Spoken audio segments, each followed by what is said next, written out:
on active third scramble in the descending zone.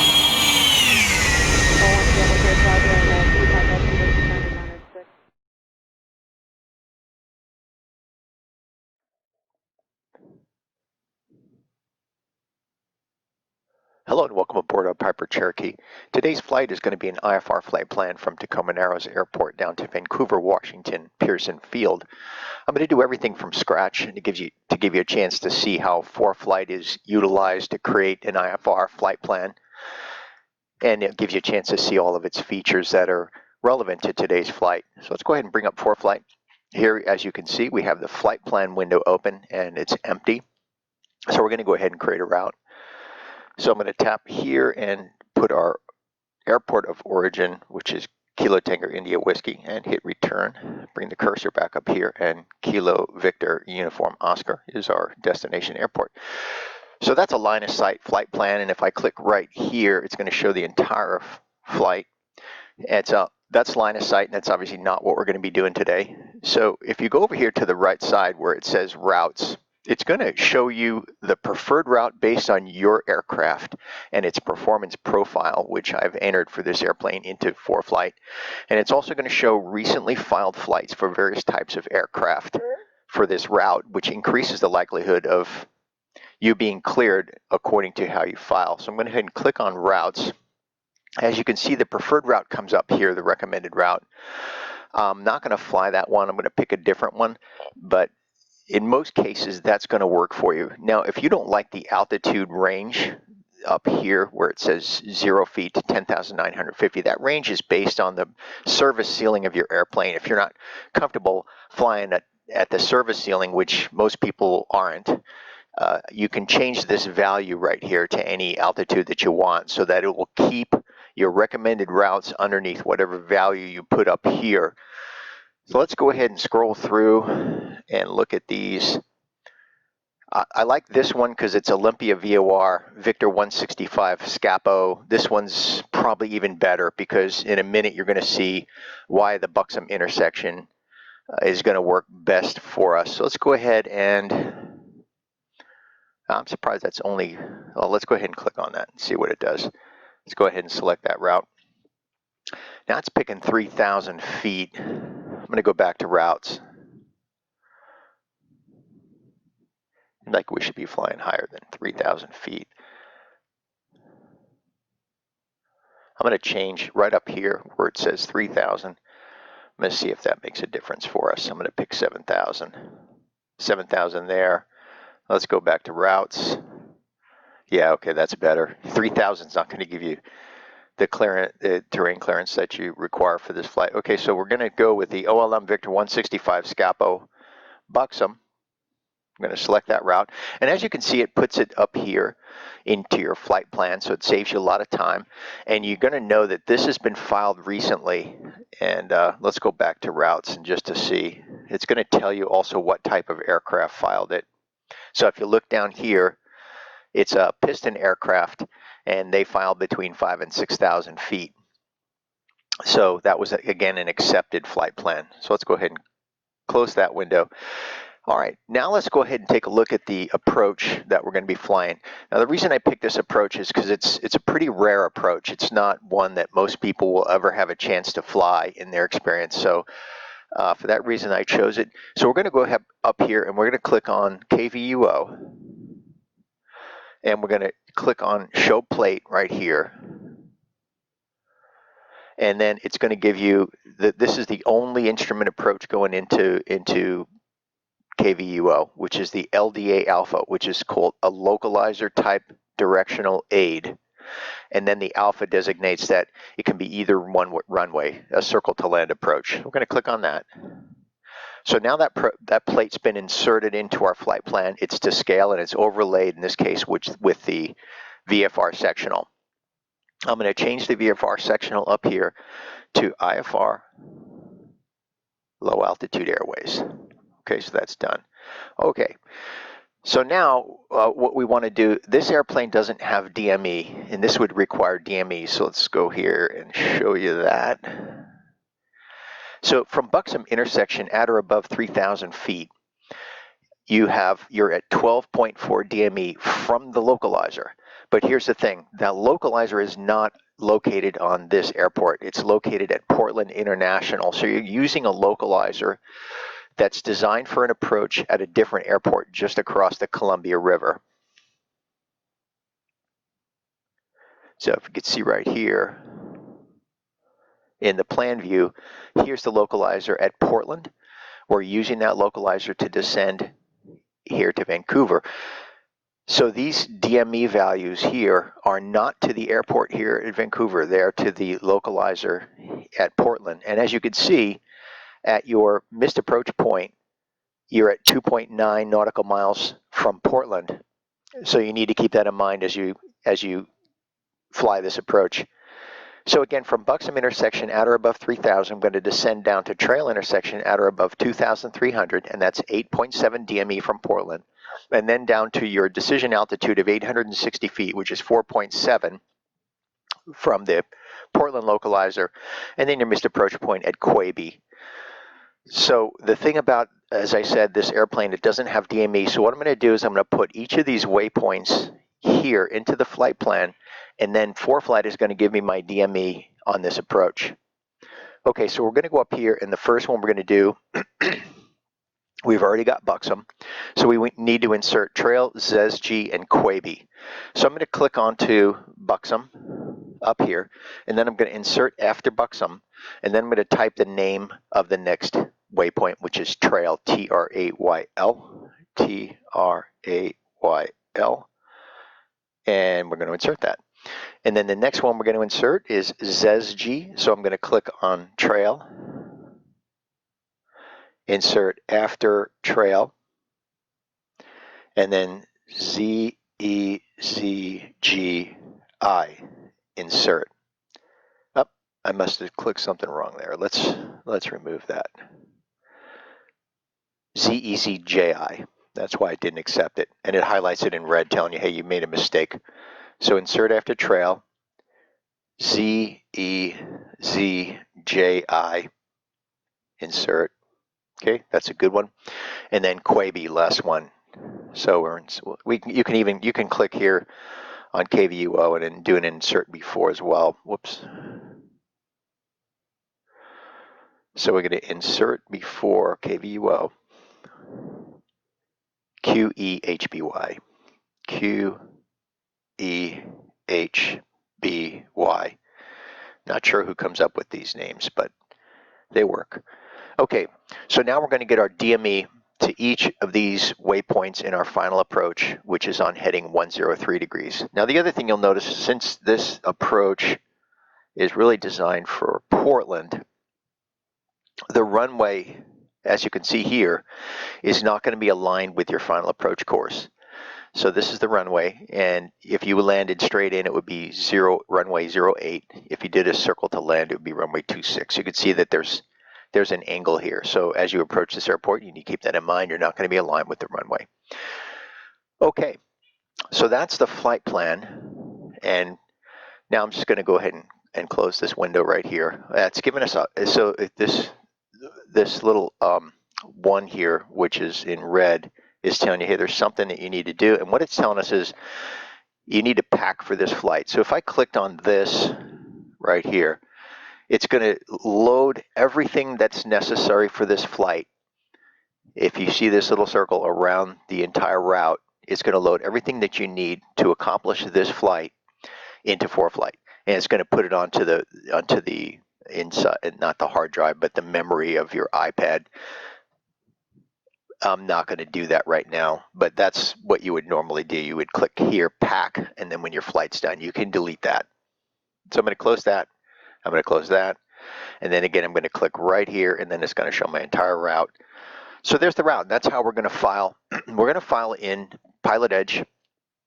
So we're going to go up here to plugins, PilotEdge, connect.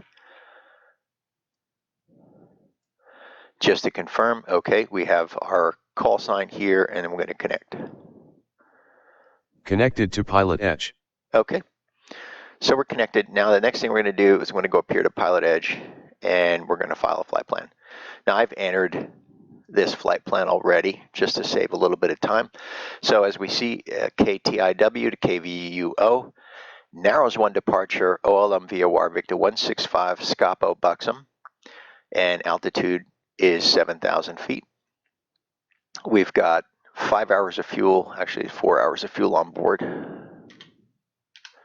So 4 hours of fuel on board, and we're going to go ahead and file IFR. Now again, the likelihood that they clear us for this is high because this was filed in a real flight with ATC and they accepted it as filed, but we'll see. We'll make any adjustments as we need to. Okay, so there it is. Now we're going to check, let's see what the weather's doing down in Vancouver. So we're just going to click onto the airport at Vancouver, and then this gives you all the information that you need, ASOS frequencies, clearance delivery, which this is Portland CTAF 119. I'm going to go down here to runways just to see, and I'm going to click on this, and it's going to show us which runway is favored.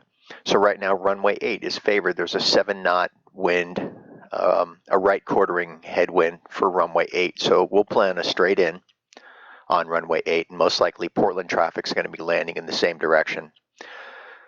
Okay, so that's good to go there. Oh, I need to look at one more thing here. We need to look at the weather. Current weather there is low IFR. So we have reported on the 24th of December at 16:53 Zulu time, automated weather, wind 120 at 8 knots, 7 miles visibility, overcast 300. So right now this approach, if the weather conditions were as we're seeing them here, when we arrived at that airport, we would have to do a missed approach. And then we have temperature 1, dew point 0, so the dew point temperature spread isn't good for us. It's a really close spread. An altimeter 29 or 9 or 2, and it's automated weather type 2. Sea level pressure, and it gives you right here in that's a metric value. Don't need to worry about that right now. Okay, so let's make that go away. Again, we're going to go back here and let's take a look at weather. Here at Tacoma Narrows, I think the winds are going to be calm. Let's click on here. Nope. Runway 17 is favored, and it shows you it's favored with a 4-knot headwind. Okay, so we'll plan on a runway 17 departure. Let's go back here, and then we're going to click on METAR, and it's give us current weather. They're also low IFR there with mist. So what are we seeing here? Again, the 24th at 16:53 Zulu, winds 210 to 4 knots, and visibility is 1.5 statute miles. Mist for the BR, overcast 200 feet, temperature 1, dew point 1, altimeter 29 or 87. Okay, so that's what we're looking at there. And then if you click on here where it's forecast, and I like to do this MOS, which is the model output statistics, and that's a computer model that takes into account all the available information. It makes a prediction. So I'm going to click on that. That's just what I do. And then it shows us from local time 11:30 a.m. Pacific Standard, and this expires at 2:30 p.m. Pacific Standard. It's showing low IFR, and it continues low IFR from 2:30 to 4:30, and then it goes to IFR 4:30 on. Next thing we're going to do is go down here to Pearson, and I want to look at that forecast as well in MOS. We didn't do that. So it's IFR now, and it continues IFR. What we're going to hope for when we get down there is that the ceilings are sufficient to allow us to get in. I believe it was 860 feet was our circling minimums. Okay, yeah, 860, and if we can't see the runway environment by the time we reach 860 feet, then we need to execute a missed approach by the time we reach Quaby. Okay, so I'm going to go back up here, and we need to look at, we need to be prepared to shoot an ILS approach. So I'm going to put Portland International in as a alternate. So I'm going to refile up here at PilotEdge. We're going to go file flight plan, and I need to put an alternate in. So we're going to put KPDX as an alternate based on the weather's conditions down there. I need to file that. And we do have an ILS, and then we just need a 200-foot AGL conditions to shoot that approach. So let's go ahead and refile. So we filed that. Okay, that's all looking good.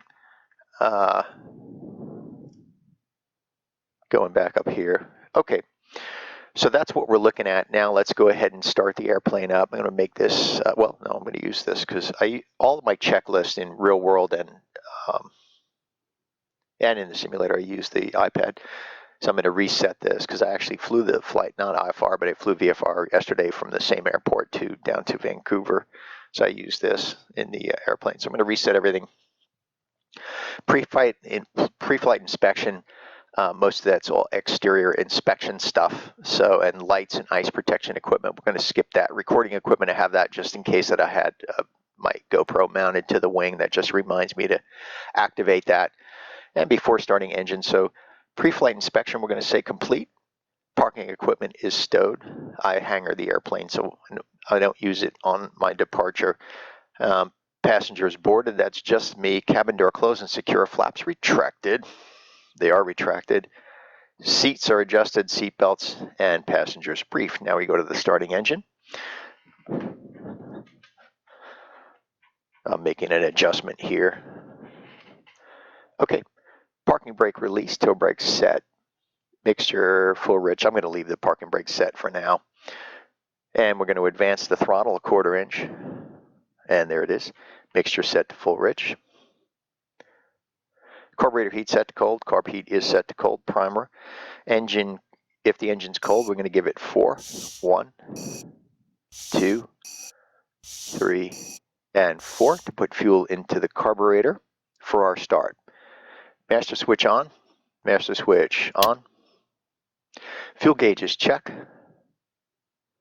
Sufficient and balanced. The most full tank is right tank. Set right tank.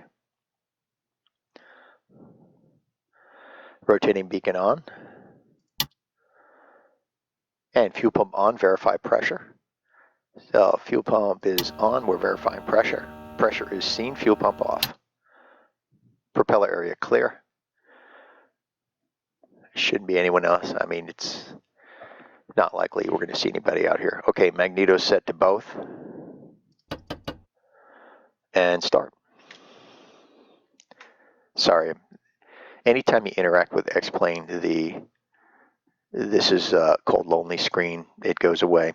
So now starter engage. And as soon as I engage at starter, this is going to go away. But so we're going to engage the starter. We're going to set throttle 1,000 RPM, note time, oil pressure, oil temperature.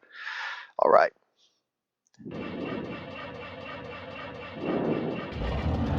Okay, good start. Setting 1,000 RPMs.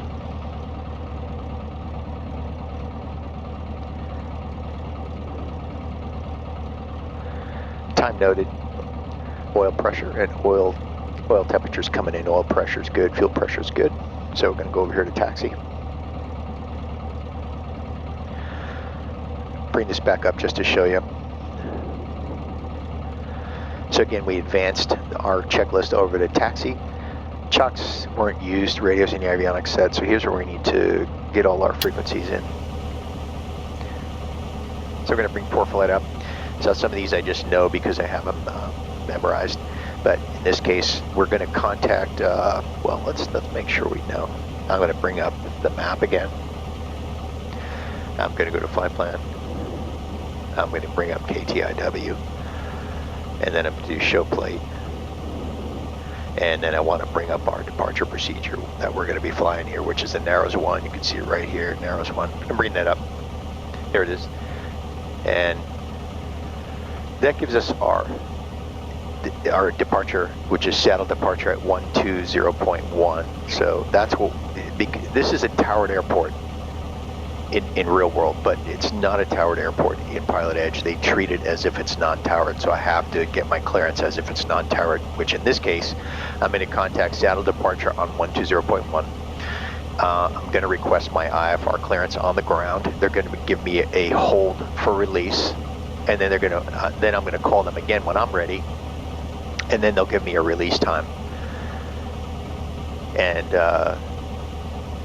And then from there, they're gonna give me a switch to advisory frequency, which is 118.5, and then I'm gonna make my traffic calls, and then after I'm airborne, when I'm ready to contact them, I'll contact them.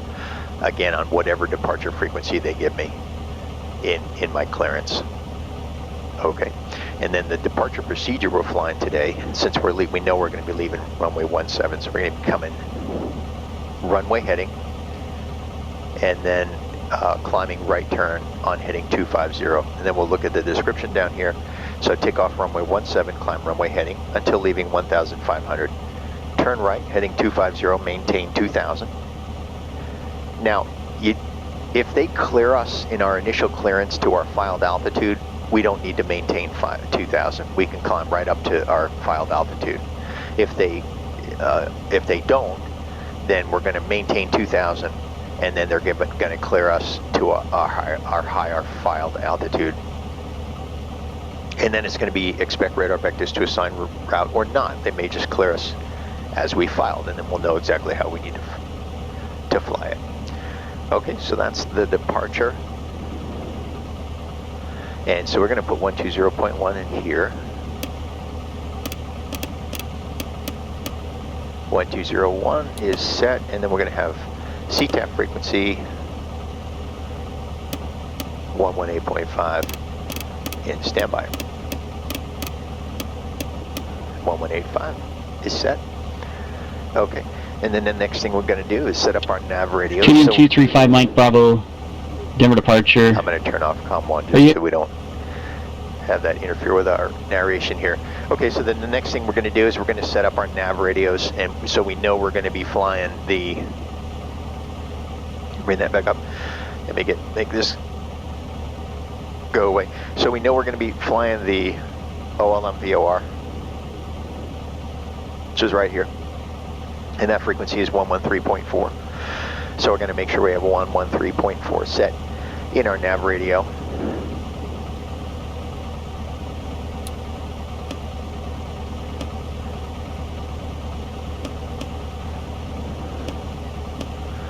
We're going to swap that.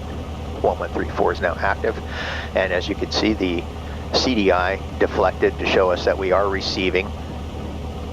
And then I'm going to set it on a 2 indication, which is probably going to be somewhere, I don't know, around 200. So let's go ahead and set it.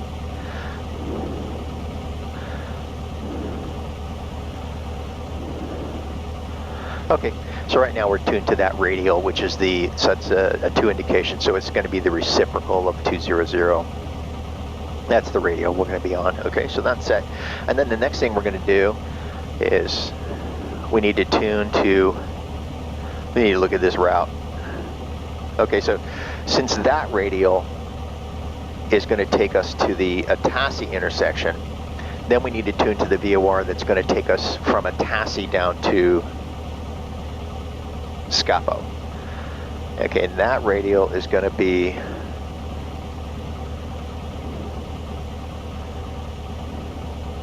pretty sure it's Newburgh VOR. I'm going to make this plate go away because I think right now that's in our way. So again, I'm going to go KVUO. Oops. Yeah. No, what you need to do is shrink this, and you see the little gear up here on the left, upper left of the plate that we have inserted. You need to click on that gear and then hide the plate. Click hide plate. Yeah, that, because sometimes when that's overlaying your low altitude IFR chart, it obscures some things you need to see. Okay, so the next thing we need is to put 117.4 in standby. Now this is a single VOR airplane, which makes it really challenging, but it's also good for training purposes because you really need to stay ahead of the airplane and make the necessary navigation radio frequency changes so that you're flying the appropriate procedure. So in this case, we're going to flip-flop once we reach Scapa over to the Newburgh VOR, which is 117.4. So let's go ahead and put that in.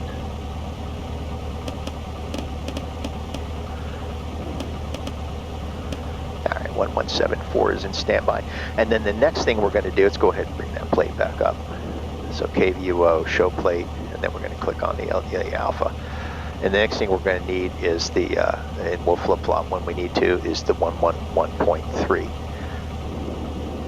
Okay, so as a reminder, I'm going to make this go away. And anytime you want this to go away, you click right here on flight plan, and it shrinks it. So the next thing I want to do is annotate anything that's relevant to my flight that I need to know. I'm going to go ahead and click the little pencil here And I'm going to go ahead and write it on here. So one thing I want to write on here is to remind me of the localizer frequency 111.3. So localizer 111.3. Okay, that's in there. Click on the pencil and it locks it in, and I could always go back and clear it later. All right.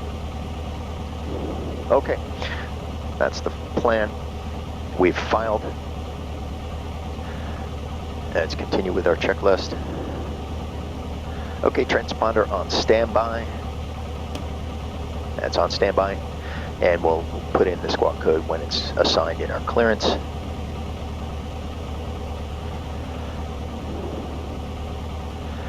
Now, again, this is my real-world checklist, so I would put my automatic noise reduction and activate my Bluetooth on my headset. Foreflight connected. Let's see, I'm going to click devices and it shows X-plane. If I was in the real airplane, it would show Stratus ESG, which is my ADS-B out transponder, and ADS-B in, it's part of that system. It's called the 3i. So that's what that is.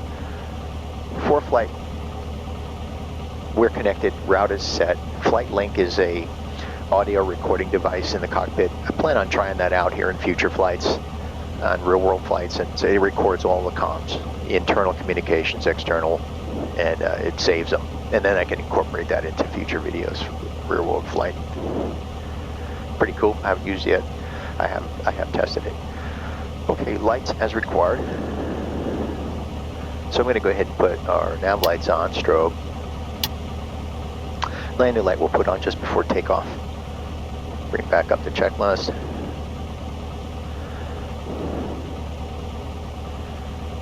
Alright, so now we're at a point where we need to copy our clearance, so I'm going to copy, or call on 120.1 and request clearance, so I need to get my scratch pad here. And I'm going to go ahead and write the things I anticipate. I'm going to anticipate as filed, but it might not be. So let's go ahead and bring this map view back up in our flight plan. Could be radar vectors, I don't know. Victor 165, Scapo.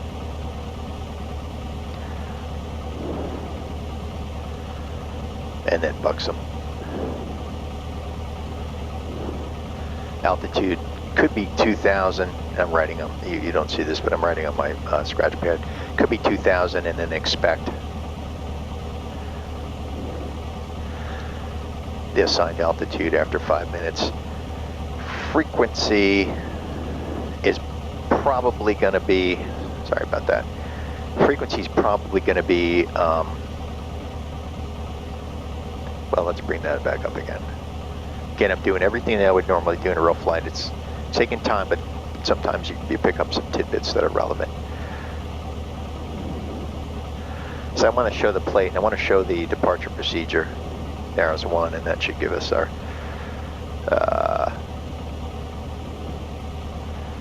it might or might not be 120.1. They might give us a different frequency. We'll see. Okay, doesn't matter. And then squawk code. So let's go ahead and call up and see what we got. I'm going to turn on COM1 radio again and listen for a little bit, make sure that we're not stepping on other radio traffic.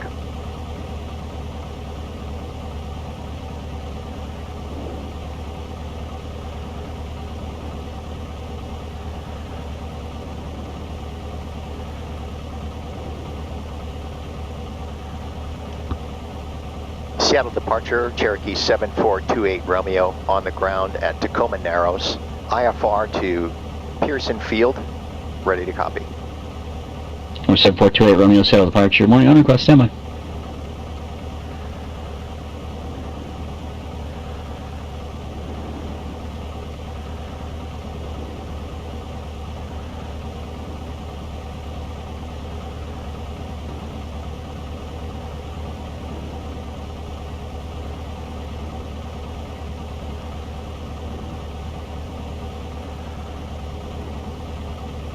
Number 28 Romeo, looks like you filed after Scapo direct Buxom. Can you confirm your slant uniform?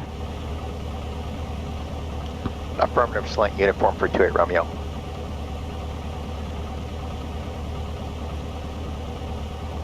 I don't see a way for you to be able to navigate from SCAPO direct Buxom unless you have RNAV equipment. It is on the localizer, but there's no way for you to go direct. Right, that would be via the localizer for 28 Romeo.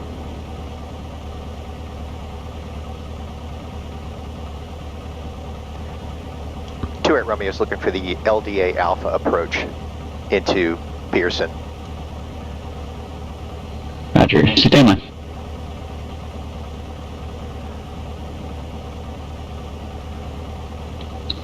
Number 7428 Romeo is cleared to the Pearson airfield via the Narrows 1 departure. Radar vectors Olympia VOR, Victor 165, SCAPO, then direct. Climb and maintain 2,000, expect 7,000 within 10 minutes of departure. Seattle departure frequency 120.4, squawk 5471.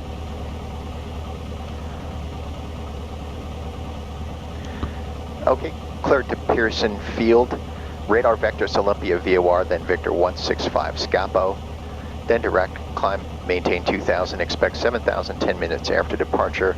Departure frequency 120.4, squawk 5471, 7428 Romeo.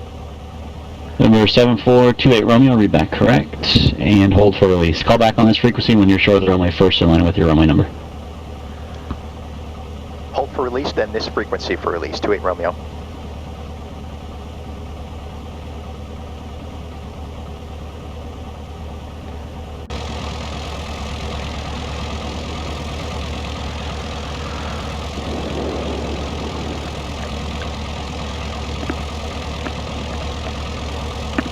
T1235 Mike Bravo, release for departure, turn right heading 120. Clearance void if not off by 1825 Zulu, time now 1817. If not off by 1825, call back with your intentions no later than 1830. Frequency change approved.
Okay, so we've got our clearance. It looks like we're gonna have a climb out to 2,000. Every departure TDM 235 Mike Bravo off of Rock.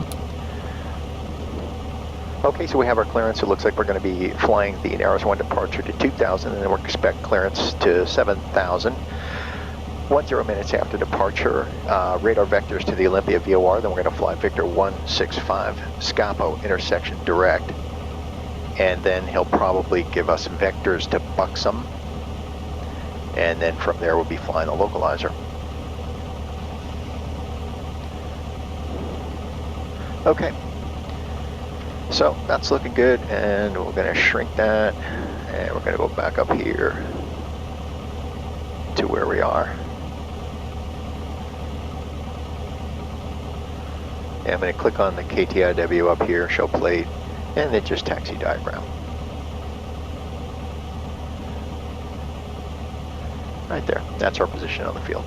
Now we're going to take off runway 17. Again, we're going to treat this as a non-towering airport for the purposes of this flight. Now let's go ahead and bring up our checklist and finish it.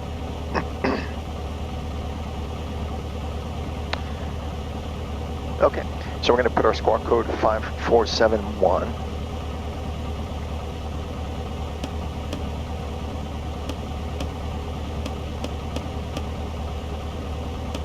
.471 is set, and we're on standby. So that's good to go. Altimeter. We're going to set that to field elevation.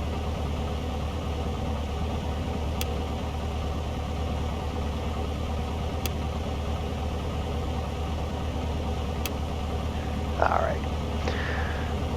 These are finicky. Field elevation is 295 feet. So I'm anticipating when we listen to ATIS, the altimeter is going to be 3002. All right, let's listen to ATIS here. 124.05. I'm going to put that there and Tacoma Narrows information Charlie. 2100 Zulu weather. Wind calm, visibility more than 10, rain. Sky conditions 3300 scattered, temperature 7, dew point -15. Altimeter 3002. Arriving runway 17, departing runway 1. Okay. All right. Then the next thing we're going to put in our COM2 standby, that's going to be the ASOS down at KVUO. I'm going to bring this back up.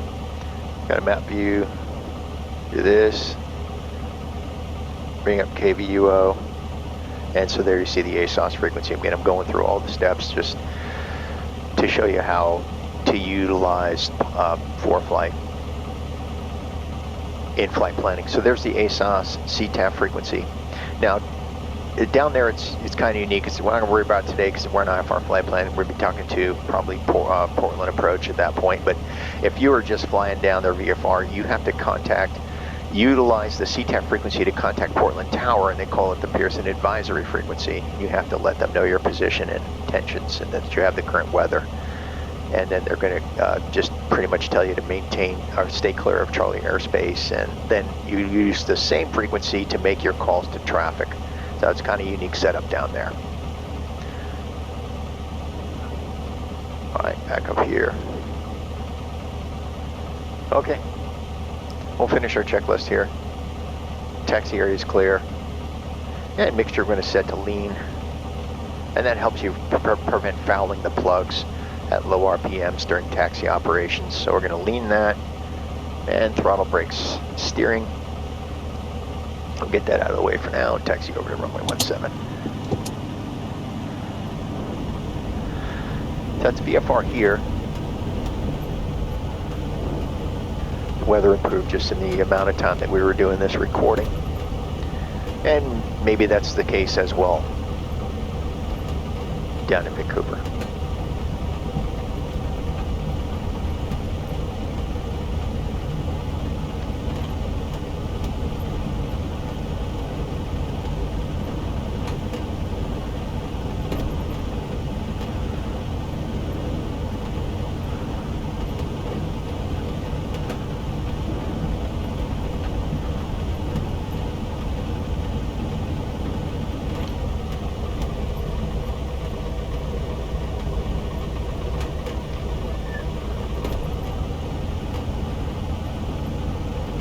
Again, this normally is a towered field, and we would have contacted ground to get our taxi instructions, but we're treating it as a non-towered field for the purpose of PilotEdge.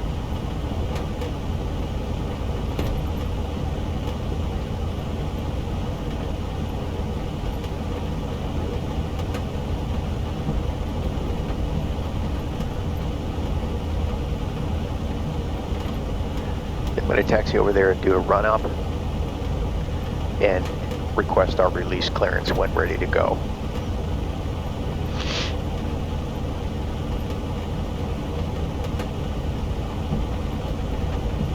So the procedures we're using here would apply to any non-towered airfield where you filed an IFR flight plan. If you could raise either departure or approach control on the radio from your location, otherwise you're going to have to get your IFR clearance via telephone by calling flight service, a flight service station, to get your release time. So what we're taxiing into right here is the ILS. You would, if the conditions were IFR here, you would have to hold outside of that ILS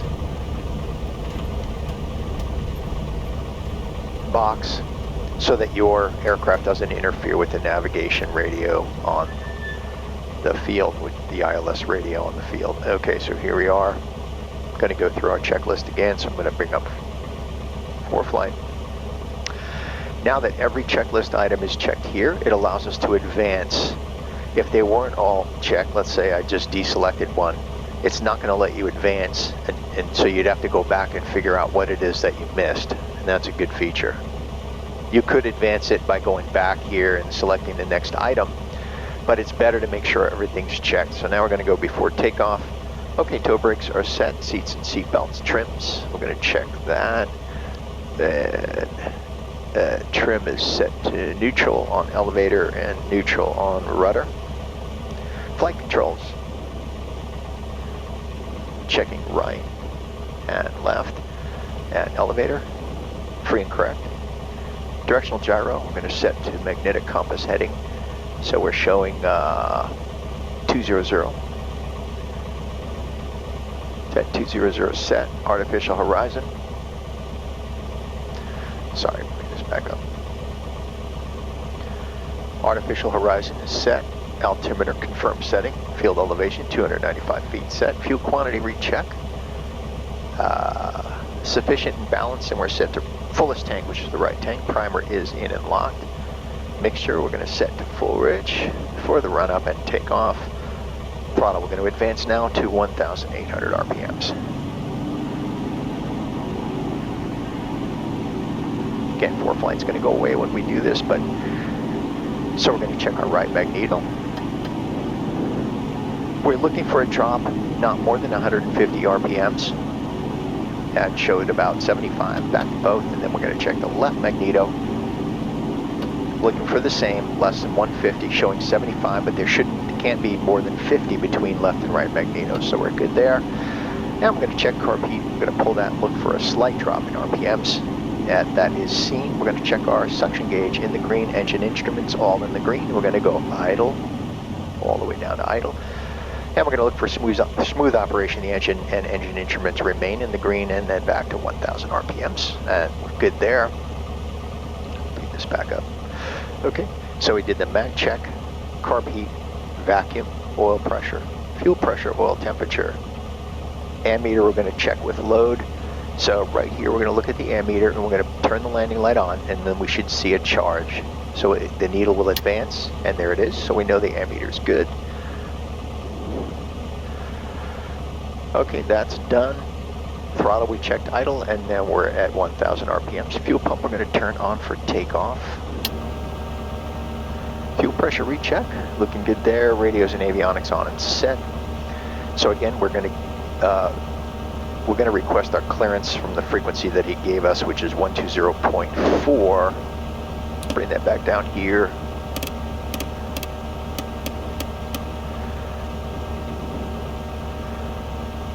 And 1204 is set, and then we have our CTEF set and standby. And we have Olympia VOR here, Newburgh VOR here. And then that's the ASOS down at Pearson Field. Transponder set to altitude, squawking 5471, confirmed. And let's bring this back up for you guys. All right. Okay. iPad verified connection. We know we have a connection. Foreflight set map and confirm route. So we're going to go back here to map view. And now I want to shrink this for our takeoff. And then we're going to orient the map by hitting this upper right hand button here, which orients the map to your direction of flight and centers. I have it set to center the airplane with the map display. Okay, so that's set and ready for takeoff. Lights as needed, so we're good. We have our strobe, navigation lights, landing light, and rotating beacon on. So good there. Flaps are retracted for takeoff. Cabin door is latched tops and bottoms. Window right here is secure. Fuel selector timer. We're going to time our fuel tanks. I do a switch every half hour. So we're looking at 10 minutes after the hour. Time noted. And fuel selector is set to the fullest tank. So now we're ready for takeoff. I'm going to switch over to map view. Taxi over to the hold short line. And then request a release.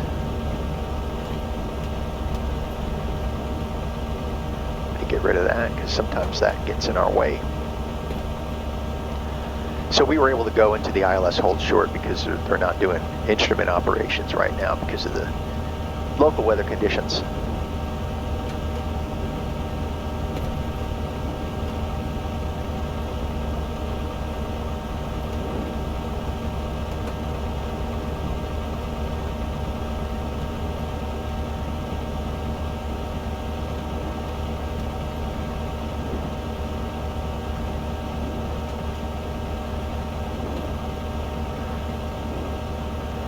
Okay, we're going to hold right there, and I'm going to review our departure.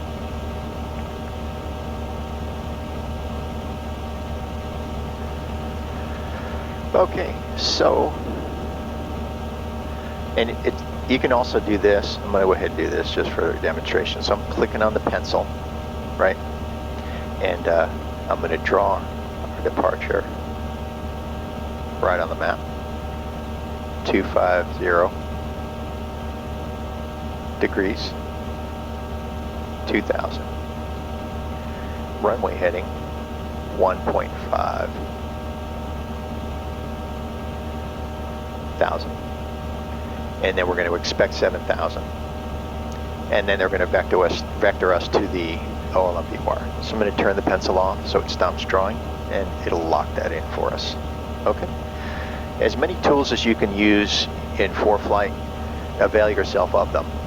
They're there to make your flight and your life easier and reduce the likelihood of mistakes. So go ahead and use them all. All right, so now we're going to request our release. We're tuned to 120.4. I'm going to turn on COM1 radio and listen, make sure that we don't step on other traffic.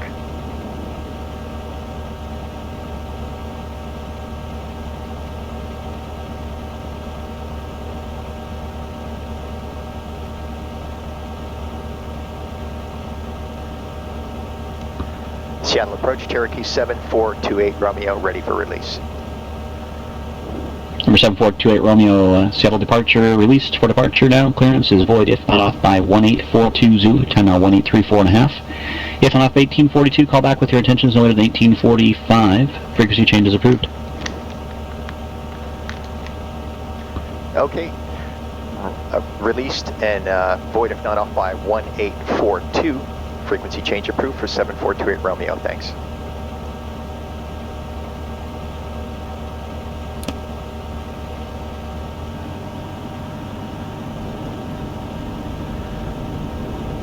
Reaching runway 17.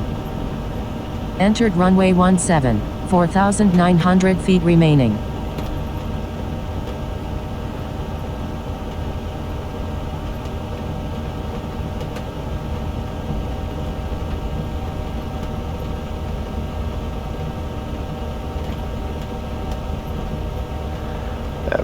stop ever so briefly here to make sure that our DG is set. Looks like we're good there. Okay. And full power. And maintain runway center line. We have power available for takeoff. Engine instruments are in the green. And airspeed indicators alive. Looking for 75. There's 70, 75. And we're going to maintain runway heading and climb out at 85 miles per hour.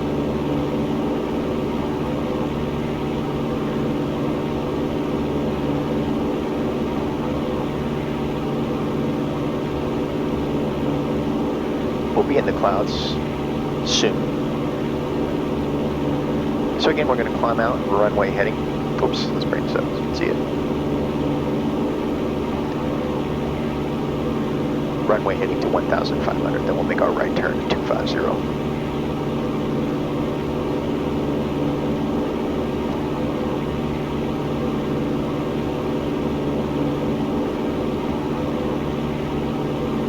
There's 1,200.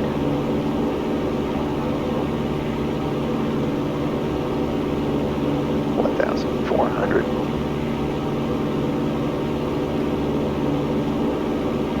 And right turn 250. Make standard rate turn to 250. Maintain 85 miles per hour from climb out.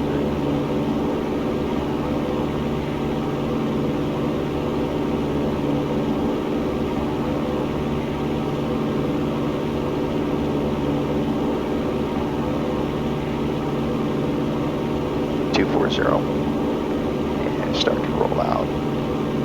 There's 250.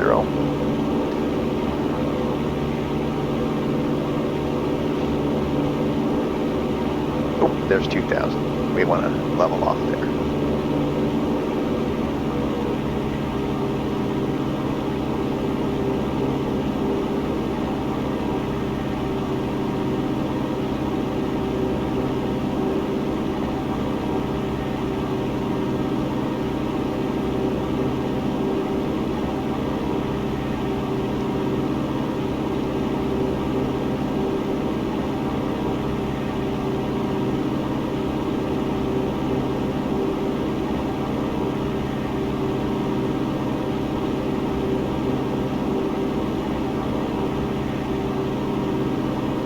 And once we get everything cleaned up and we're satisfied, we will contact Seattle departure.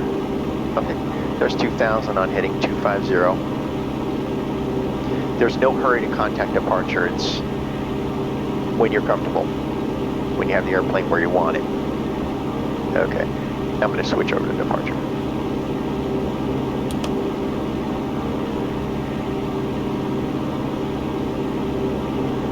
Again, listening to make sure we don't step on any other radio traffic. Seattle departure, Turkey 7428 Romeo, 2000.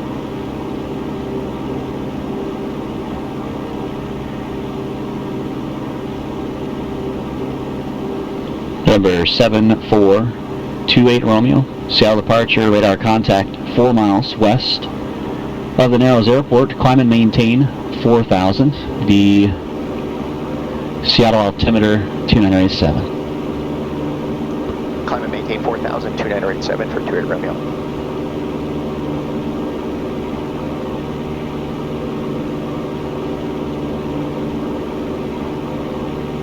Looks like he's going to step us up to 7,000.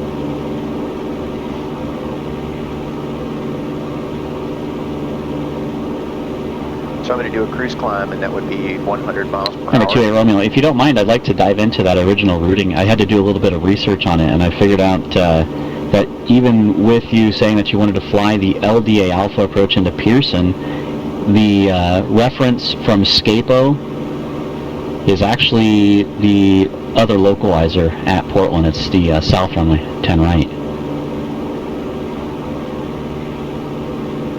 28 Romeo, roger. Can we get vectors to Buxom to fly the procedure for training purposes? Oh, absolutely. I'm not saying that you can't do that. I was just saying it was just an interesting point on that particular routing that we still wouldn't be able to allow it on Slant Alpha or Slant Uniform aircraft just because that reference is for the different runway. So definitely make that request with Portland approach when you get there. Again, I just found it an interesting little point. Will do. Thanks for relaying that for 28 Romeo.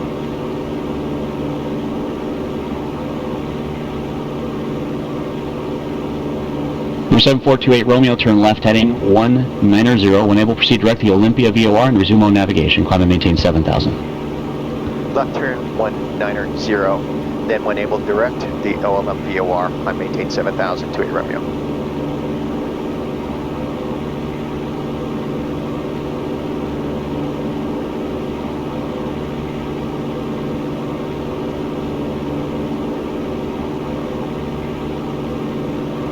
Now I'm going to lean out the mixture just a little bit here to give us some more power for the climb. There's 190. And continuing our climb to 7,000. Now I'm going to tune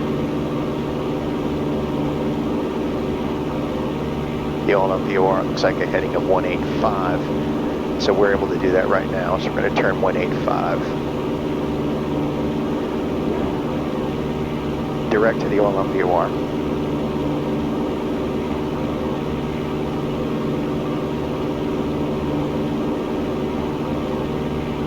And there's, so it looks like the cloud layers were at 4,500, so we're in them now. Okay, so we're good, at least so far.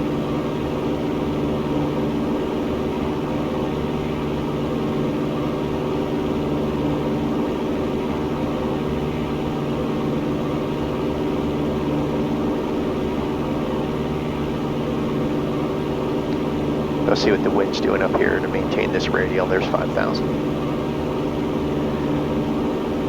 So the cruise checklist calls for fuel pump off, landing light off, and we're going to set mixture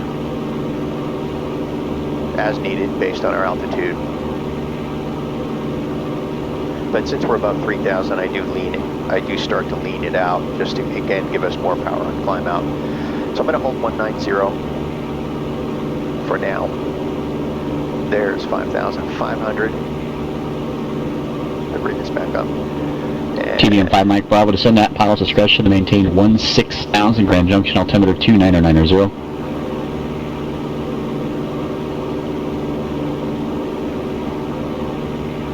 So the most efficient climb out would be at 85 miles per hour, but the cruise climb calls for 100 miles per hour just to maintain more airspeed on climb out. That's what I'm set for right now, coming up on 6,000. There you see our original direct routing to the KOLM VOR, but of course we're tuned into the 185, well, the reciprocal of 185 radial. Again, still holding a little bit right, probably based on wind conditions up here.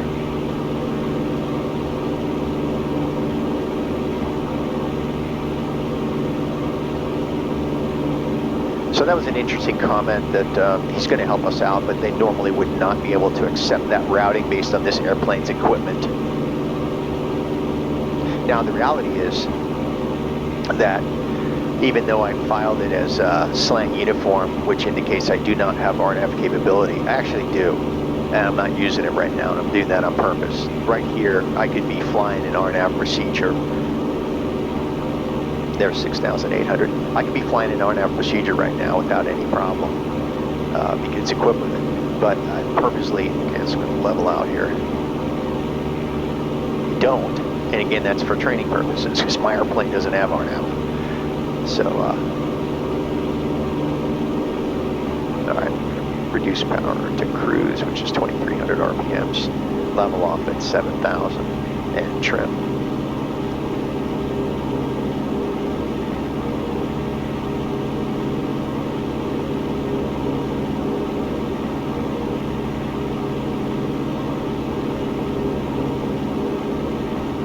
And then we'll do our cruise checklist.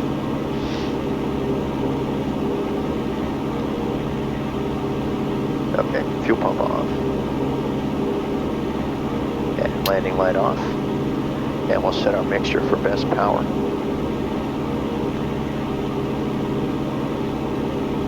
So we're looking at the RPMs and I'm leaning the mixture. Okay. Leaning the mixture until it starts to run a little bit rough. And then advance the mixture to highest RPMs, and then back just a tad bit from there. All right. Okay. So there's 7,000. We need to capture that radial. encrypted to capture the CDI.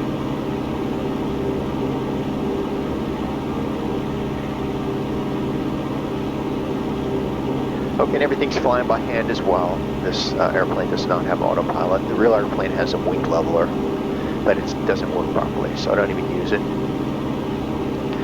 So again, I try to emulate in the simulator my actual airplane for obvious reasons, for training purposes. But I will have to train on some RNAV procedures because I think when I do my instrument proficiency check, they're going to require that I demonstrate RNAV proficiency. So I will be doing some RNAV procedures as well, this airplane, but again, it will be flying by hand, not autopilot. Okay, let's go ahead and bring the Foreflight up and see what we got going on here.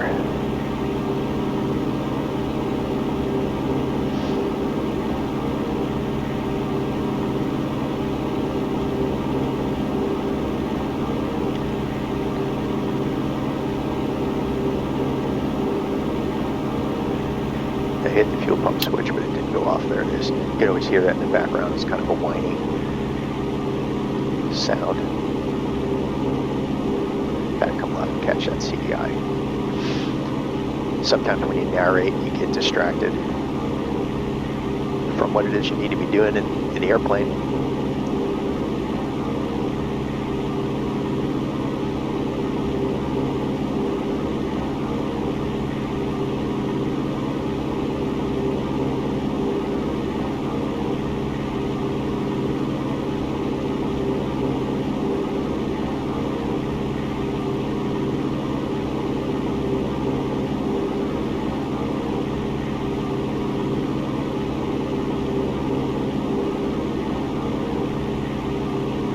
Now I could put IFR conditions in there. IMC conditions in for training purposes. I'm just going to leave it the way it is. I do like to use real world weather whenever and wherever possible so that it matches what Foreflight is demonstrating. Meg 1404, contact Albuquerque Center 134.32. Because Foreflight's always going to use real world weather, and it's always helpful when the simulator matches those conditions on Foreflight. Okay, we're back on the radial, so I'm going to hold 190.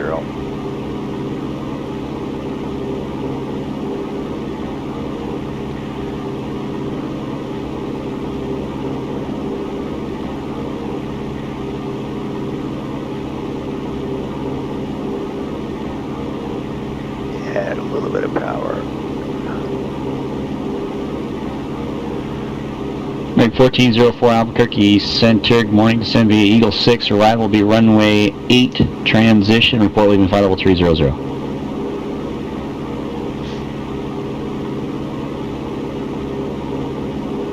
It would be your current flight level, 300. I think it's November 280 Sierra Alpha with open clearance.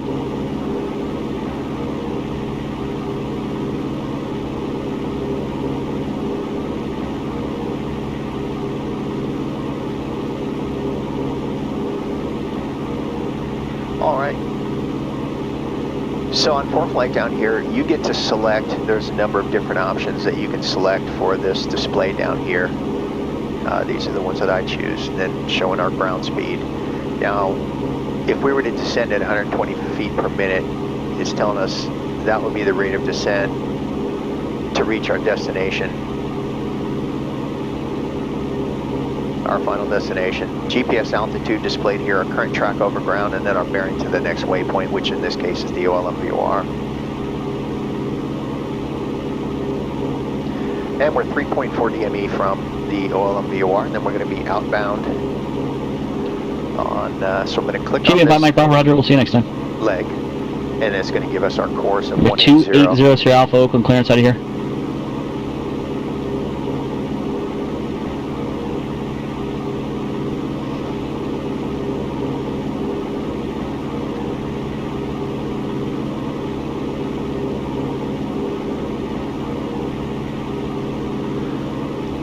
I may have mentioned this earlier. But I've got my aviation headset connected to the computer, which I find very helpful because, as I said earlier, I try to emulate as many things in the real airplane as possible in the simulator. So I've got my headset going into a converter. So I've got my headphone plug, or the phone plug and the microphone plug going into a converter made by a company called Pilot USA. 1.8 now from the LDA-A, then we're going to turn 180. But I also incorporated, I removed 280 shall local clearance. How do you hear? I removed my PA, my old PA from the airplane and put a new one in there that allows stereo. And so I took my old PA and I have that hooked up to the computer as well. So I'm going from my headset to the PA to the converter, which is the Pilot USA equipment, and then it converts it into a mini plug, goes into your computer. So it's every bit as, it behaves every bit as realistically as the headset in the real airplane. I can hear my voice in the headset, and the audio quality is pretty good. Okay, so I'm going to go ahead and turn 180. That's our next leg, and that next leg should highlight, should come alive as soon as we pass the station. And then you can see the course reversal right here, and then we're going to set this to 180.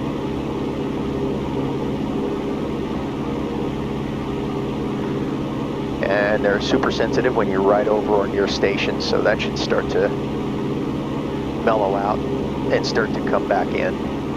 I'll still hold a little bit right of course here. I'll hold 185 until that starts to come back in. November 7 Hotel Papa, contact Phoenix approach 128.65.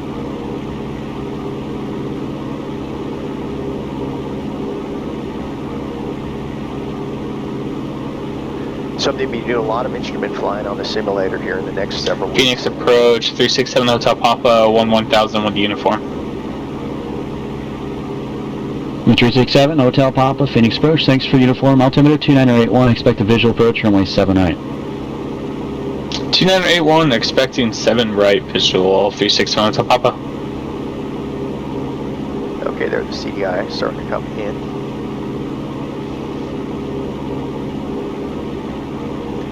Take a look at form line here, see what we got.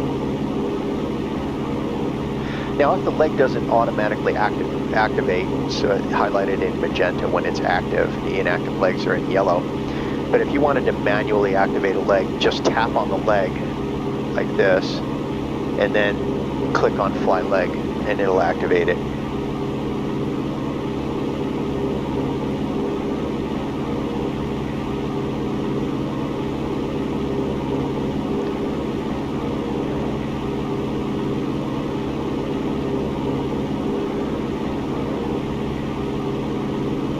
Okay, so far so good.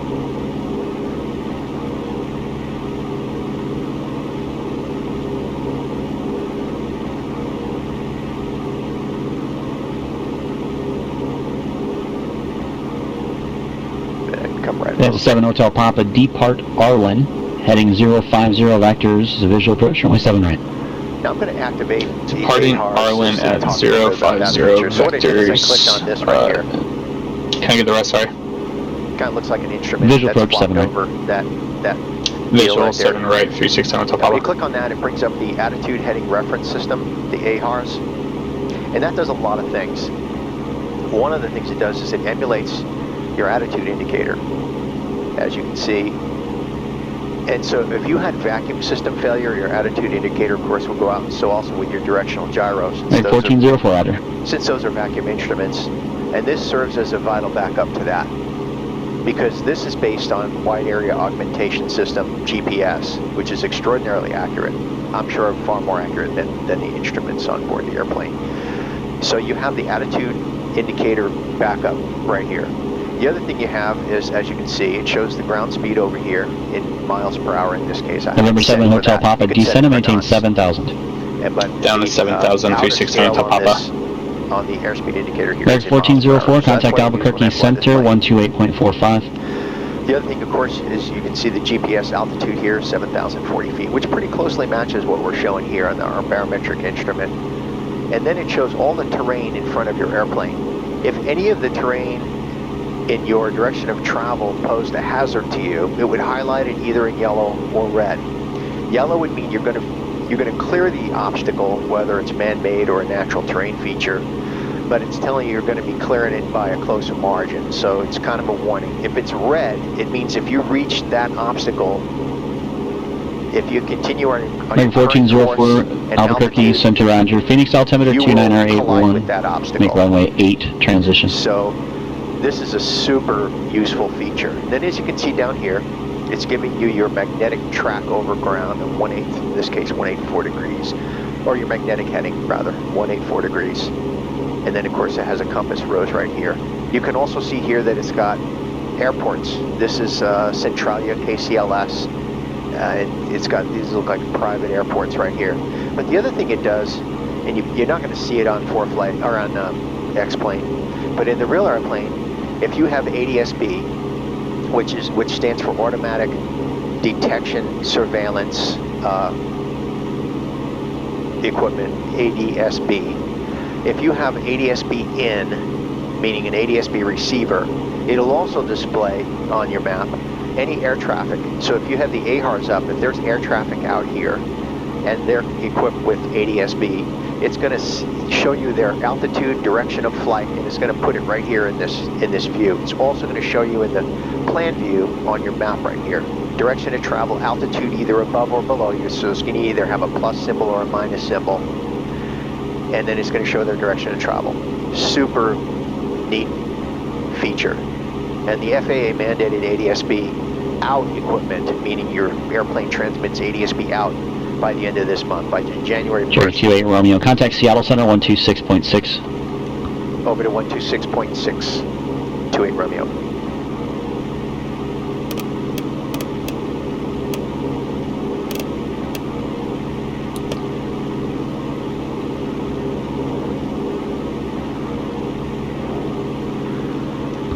Seattle Center, Cherokee 7428 Romeo, level at 7,000.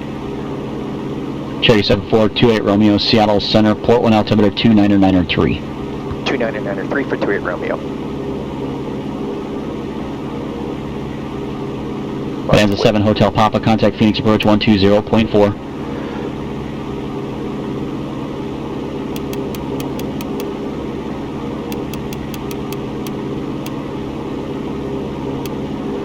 That's a big difference. Surprised me.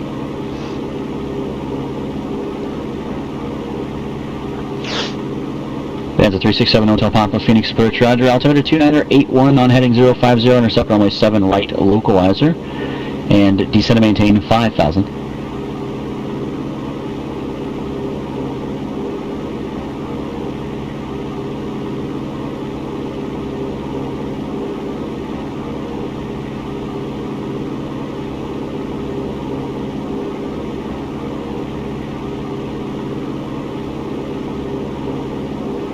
Okay, so we're doing 113 over ground, which pretty closely matches what we're seeing here. Actually, we're showing 105 miles per hour airspeed indicated, so there might be a little bit of a tailwind.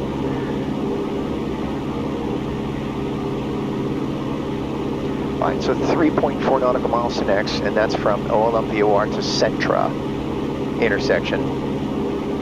Here it shows your distance and estimated time and route to that waypoint. And then down here again it shows attitude heading reference system AHRS, and then there's a setting tab here, and then if I click this, it makes it, it fills the screen with it.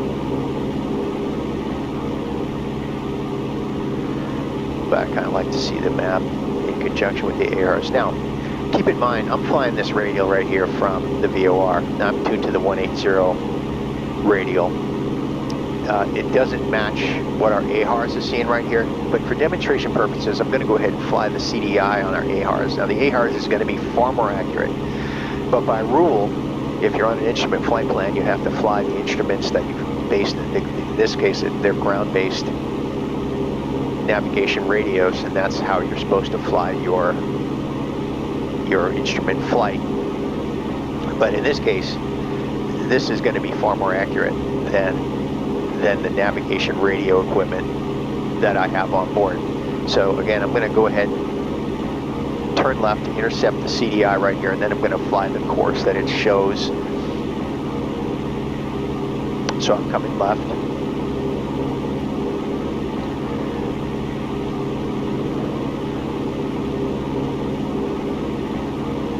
And this GPS is a WAS GPS, which stands for Wide Area Augmentation System.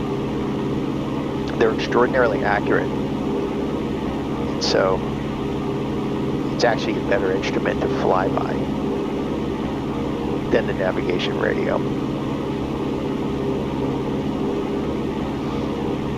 So I'm purposely coming left, and then you'll see right here the airplane.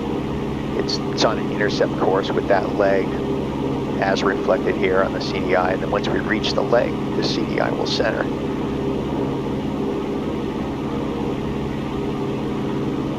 There, it's coming in.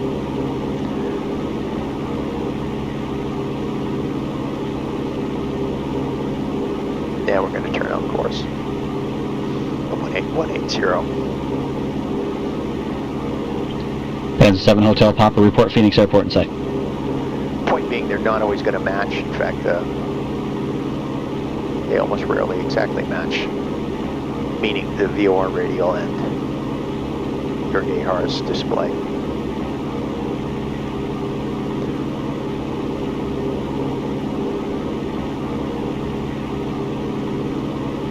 The other view that's really helpful, so if you click again on the flight plan button at the top, and then you click down here on profile, it's going to show you all the terrain below your airplane on your entire route of flight based on your current direction of travel, which is super helpful because it's going to project out, in this case, 45 nautical miles. You see you're well above all the terrain here, but if you weren't, it would either highlight it again, as I said earlier, in yellow or in red based on whether it's you're going to be close to or would collide with the terrain. So that's also super useful. Yeah, click back on edit, and that's going to show us all of our waypoints, and then we'll make that go away. Panzer 7 Hotel Papa's cleared visual approach runway 7 right, thank you. Okay, so again, looking up here from Centra, the next intersection is Hopo. It's 2.1 nautical miles and 1 minute 15 seconds at our current ground speed.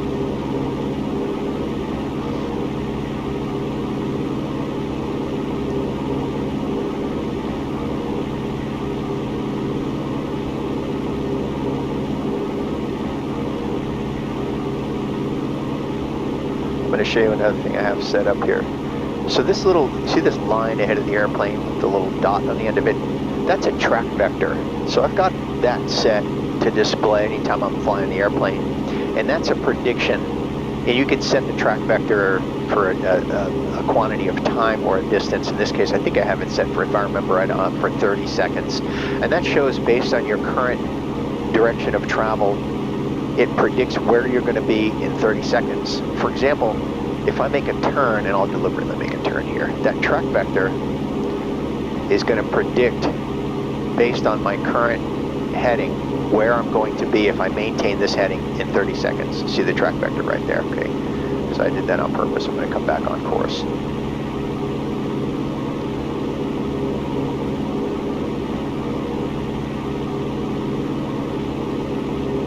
The other thing that's super helpful, I find, is extended runway center lines. For example, any airport that's in your flight plan, in this case I only have 2 airports in the flight plan, which is Tacoma Narrows and Pearson Field, it's going to draw on the map an extended center line for the runways at that airport. And that's super helpful when you're approaching the airport, particularly VFR, and it helps you orient your airplane when entering the pattern. And I'm going to show you that here in a minute. Let's bring it up. So I'm going to go down to Vancouver, where we're flying. So you see the line right here, this 0826. There's the runway, but it extends it far, considerably farther than the actual runway, and it allows you as you fly into that airport to orient yourself appropriately to land. And then the other thing, I'm going to go back there just to show you again. Click on the VUO. And I did show, whoops. Yeah, sometimes. Here we go. Yeah, so if we go to the runway, this little display right here and click on it, again, it's going to show you the favored runway at that airport. So in this case, runway 8 is still favored at that airport.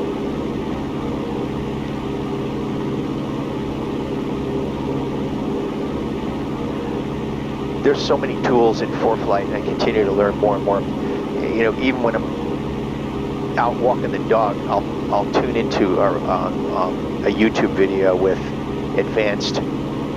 some advanced training for Foreflight and just watch the videos, and it seems like I'm picking up new stuff every single time I do that. Every flight, pretty much I'm learning something new. And I try to incorporate the stuff that I learn in these videos, particularly on these long flights where you know there's a lot of deadhead time between airports.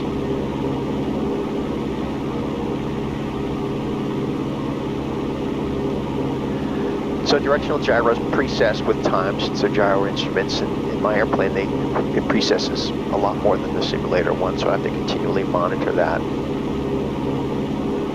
So as you can see, the difference between, and I'm tuned to the 180 radial here, you can see that it's telling me that 1404, contact Phoenix approach 128.65. Telling me that I'm left of course. 128.65, look at American AHRS. 1404. I'm pretty much right on course. So I'm going to stick with AHRS. I know it's more accurate.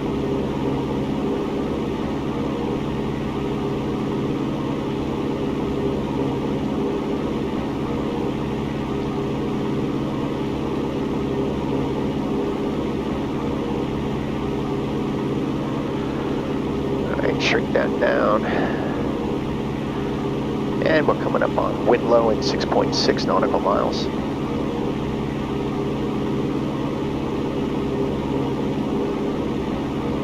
Maybe 1404, Phoenix approach. Information Victor is now current. Altimeter 297.8, expect vectors ILS runway 8 approach.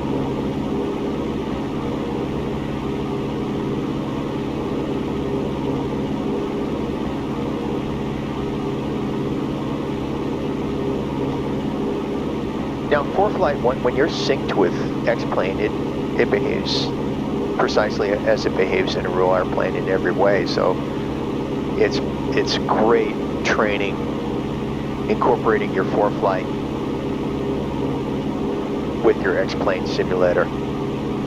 I flew a bunch with it when I first got the iPad and first started using Foreflight. I flew a whole bunch with it in the simulator, and it helped tremendously when transitioning into the real world airplane.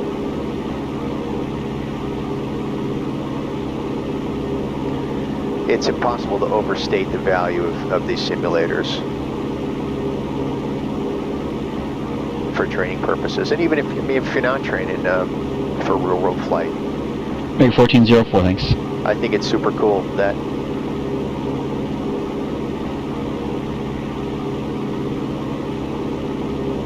these simulators behave almost exactly as the real airplane. It's actually a simulator that got me into real flight way back when I had Microsoft Flight Simulator 98, and it was right about that time, right when Flight Simulator 98 first came out, and I started flying it, and they had these online, part of the Flight Simulator package was they had these training programs built into them for, you could earn your private certificate and your instrument certificate through the simulator. And so I went ahead and did that. The courses were narrated by Rod Machado, a world-renowned flight instructor, and so he narrated the courses, and you had to complete different phases in order to earn your certificate.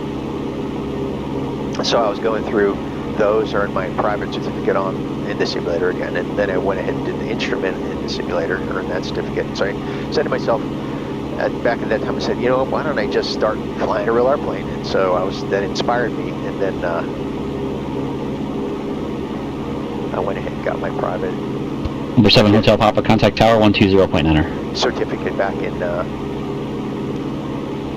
2000. And then I continued on from there with instrument rating. 1367 Hotel Papa, Phoenix Tower, wind 120 at 8, runway 7 right, cleared to land. Commercial. Point B. the simulator is what inspired me to do all of those things, and I continually throughout my flight experience use the simulator to gain proficiency in my real world flight.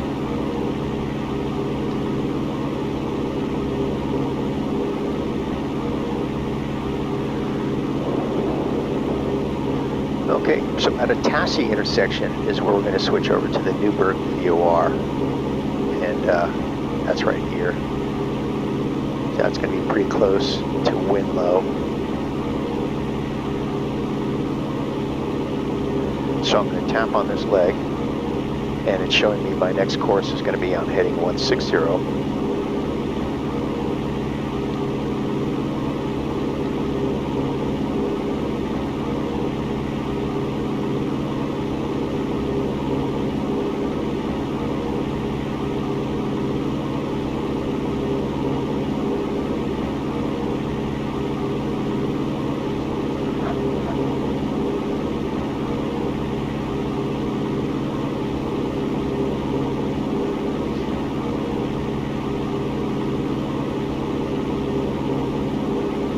The other thing, and I know I've talked about this in other videos, but you never know who's watching this and if they've seen any of those, but this ring here would be my glide advisor ring. So I've programmed,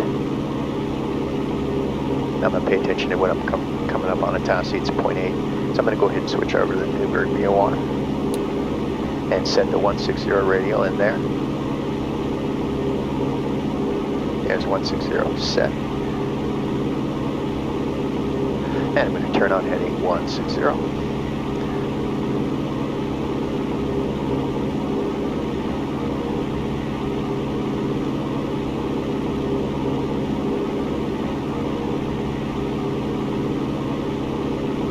So that's my new radial.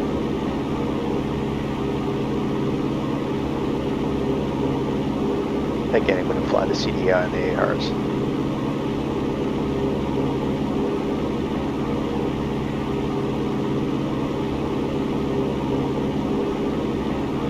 So again, I've programmed into Foreflight the performance profile for this airplane, best glide speed, glide ratio from the pilot operating handbook, which in this airplane the best glide speed is 85 miles per hour, which yields you, and this again would be, I think the POH bases it on the airplane at full weight, which is 2,150 pounds for this airplane, and it gives you a glide ratio of 10.4 to 1.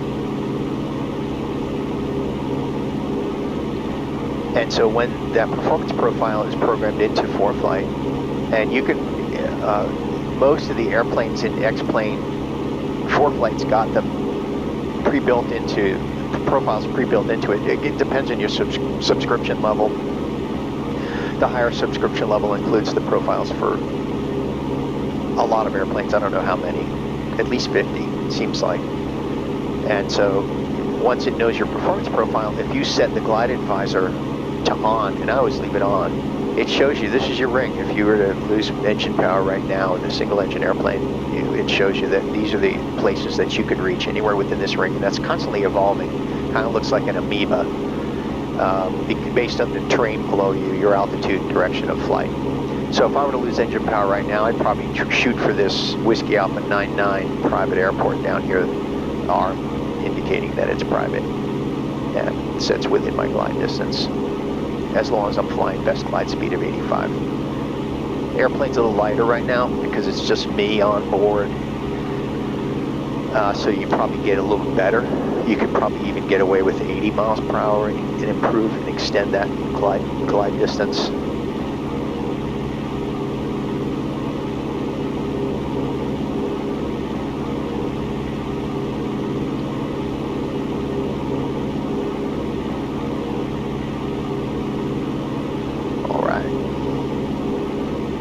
Just coming right a little bit. I got left of course here while I'm talking.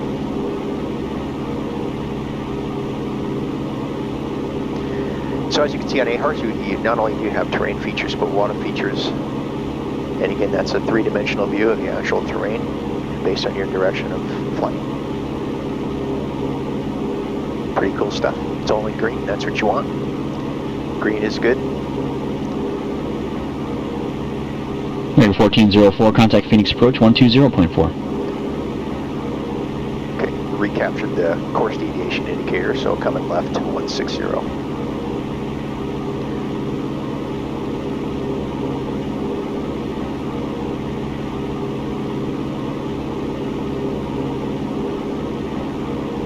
Looks like it's going to be VFR down there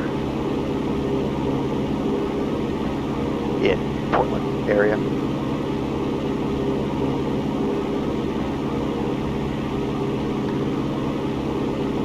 American 1404, Phoenix approach, thank you, altimeter 2978.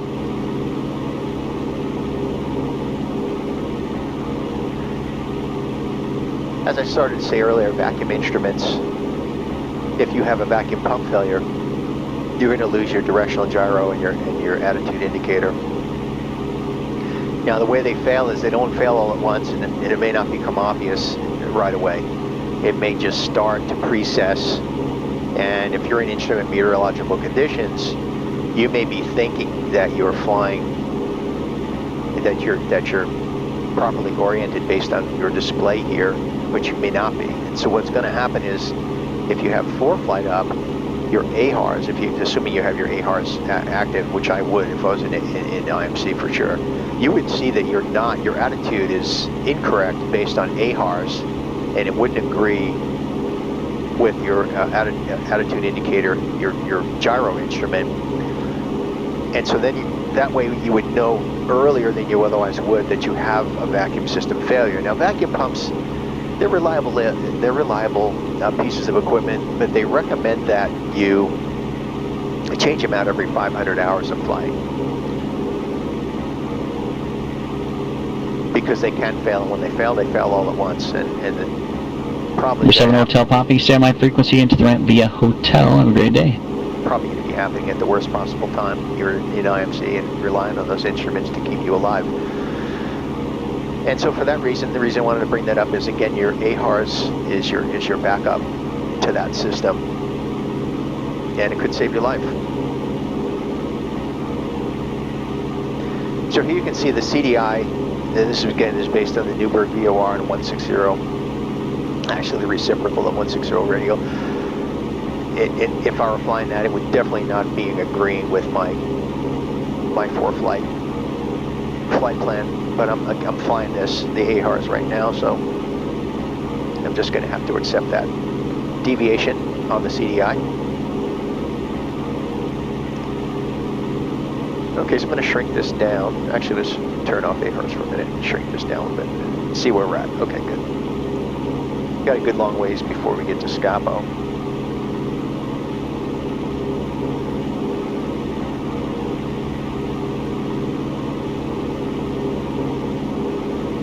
Ground speed isn't too shabby, 116. That was getting a little bit of a push, I think, from a tailwind. And that wind is actually pushing us a little bit too. So if you look here, here's another feature. So up in maps right here, I'm going to go ahead and click on this to show you what I have set. I have ceiling set, TFRs, traffic, and let's go ahead and turn on radar composite, just for the heck of it. Okay, so what this is right here, since I have that ceilings feature activated, it's displaying the cloud ceilings reported at various airports that have ASOS capability.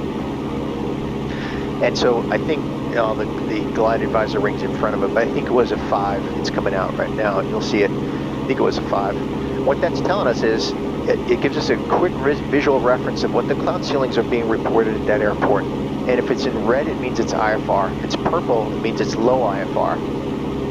If it's blue, it means it's marginal VFR, and if it's green, it's VFR. And so if we shrink this down, you can see all these airports. That's 500 Albuquerque Center, good morning, Southwest 716, flight level 276 for flight level 250. 800 here. Southwest 716, Albuquerque Center, descend via the Hydro 1 arrival, runway 7 right transition, altimeter at Phoenix 2978. Descend via Header 1, runway 7 right for landing, so the other thing I just 716. activated is so if you see this radar composite, so that's giving us a picture of precipitation. American 1404, descend and maintain 4000. Light green, of course, is the lightest, and then it graduates based on a 4-color scale. all the way to red, which would be severe. So it's light here, a little bit heavier here, and you can also click here on this button, and it'll show you the track. So that's the track of that precipitation on a time scale, starting at 10:35 a.m. Pacific Standard, and it looks like it goes to 11:15 or to current time. I'm going to recenter this. Stop that. I'm going to turn off radar composite for now.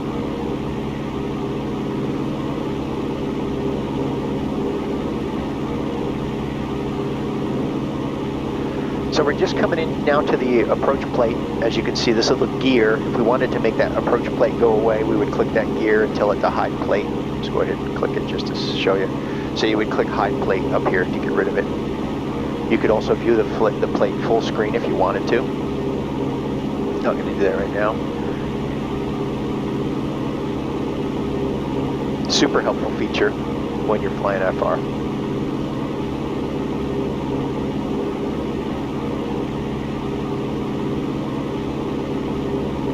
So here, right over at Astoria, it's showing 9,000 foot ceilings VFR.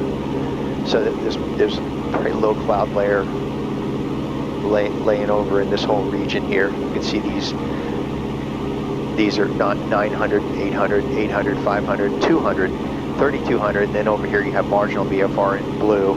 But all along the coast, it's VFR. Pretty cool stuff. We're 280, Sierra Alpha, open clearance out of here.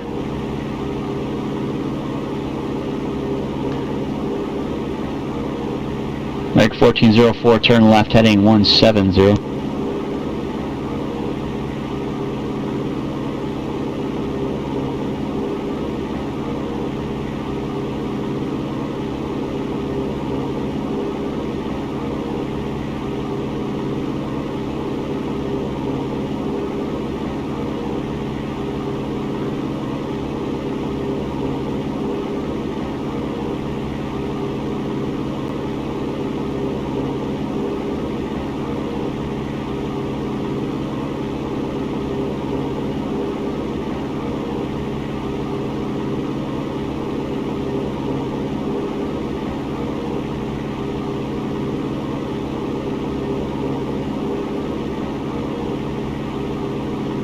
Meg 1404, 9 miles from Was Up, turn left heading. It'll be 110 and maintain 4,000 until established on localizer. Clear the ILS runway 8 approach. Pretty sure he said that intersection was up. Some of these are pretty funny. Not sure where they come up with them. The 5-letter intersection names. I think down in Portland, I flew into there and on the 3 consecutive waypoints was liquid, then sun, then shine. Liquid, sunshine. Like I said, some of them are pretty funny.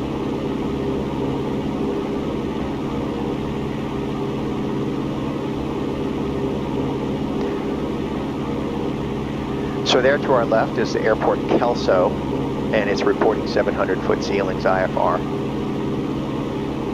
Let's just see what we got going on down here. KVUO, Metar, currently marginal VFR, 10 statute miles visibility, clouds few at 500. Overcast 1,600.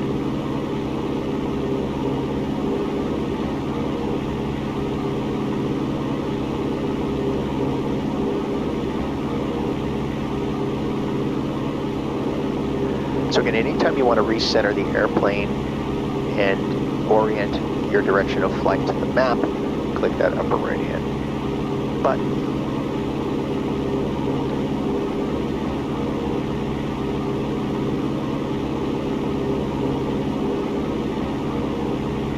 So you see way off here in the distance, that's probably Mount Hood, and it's telling us, hey, if you fly directly to that terrain feature at your present altitude, you're going to collide with terrain.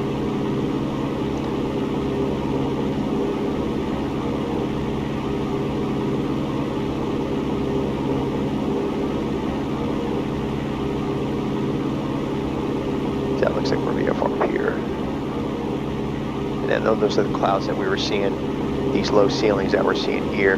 But even up ahead, we're looking at, not sure whatever. 1404, Tech Tower, 118.7. There's definitely some IFR hanging around down there. But we're anticipating marginal conditions, marginal VFR conditions at our destination airport right now. But if you recall, when we were on the ground in Tacoma Narrows, we were seeing low IFR conditions down there, so it's improving. American 1404, Phoenix Tower, runway 8, cleared to land, wind 120 at 8. I'm going to see if we can get the ATIS down there at Vancouver. Cherokee 28 Romeo, descend and maintain 6,000, contact Portland approach 124.35. 124.35 down to 6,000, 28 Romeo.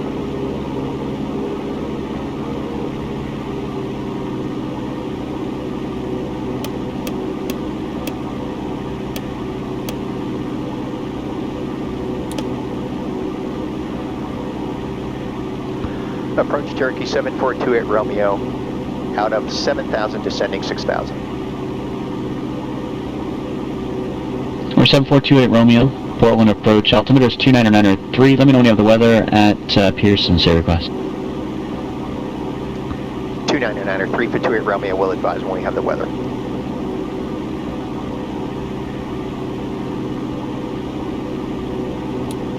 Pearson Airfield weather. Wind calm, visibility more than 10, rain.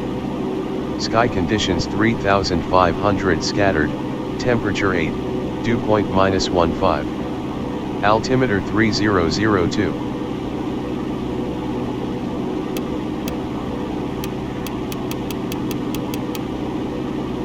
Okay, 3002 set. Turn that off.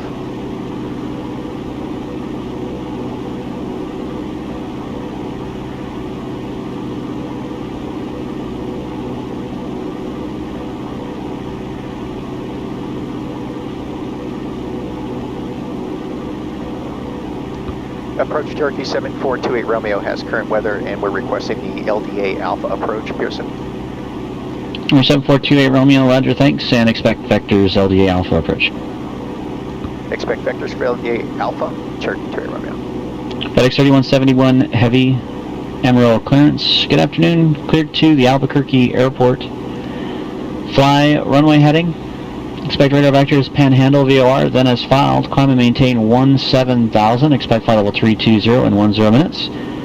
Departure frequency 119.5, squawk 7007.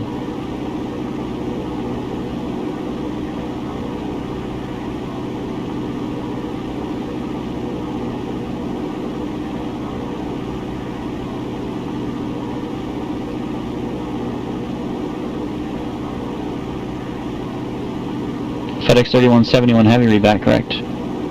There's 6,300, looking for 6,000.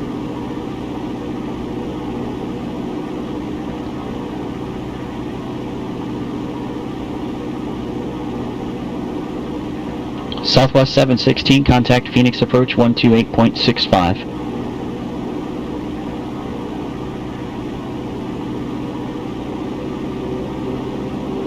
And back up to 2,300 RPMs.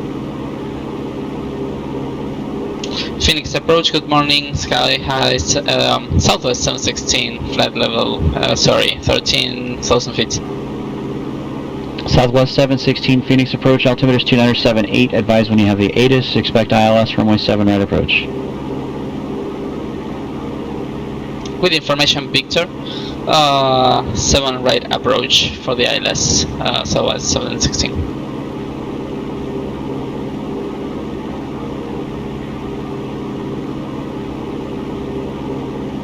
American 1404, right turn at Tango. Tango all the way down to Charlie into the ramp on this frequency. We'll see you next time. Okay, so I'm going to get rid of AHARS for now. I think the map use can be more important for us right now.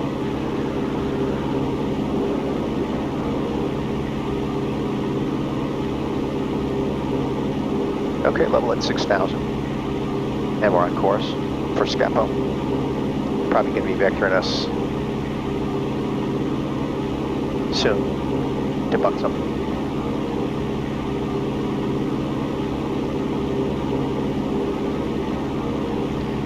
Okay, so I'm going to switch over now to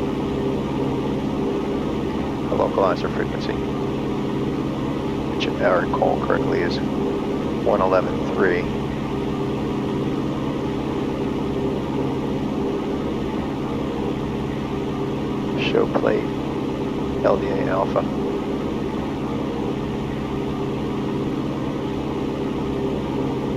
One 113.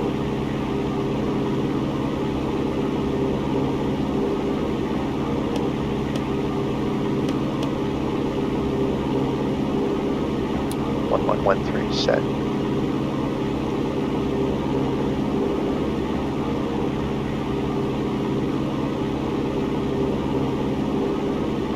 Yeah, and then there's the clouds we kind of expected.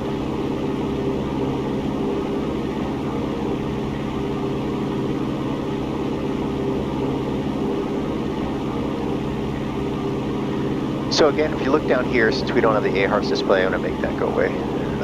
If you look down here, it shows our current ground track and bearing to next. So Thank you, sir. You too. Tell me I need to come right in order to fly directly. Number 28 Romeo, fly heading 130, descend to maintain 5,000. 130 and down to 5,000, 28 Romeo.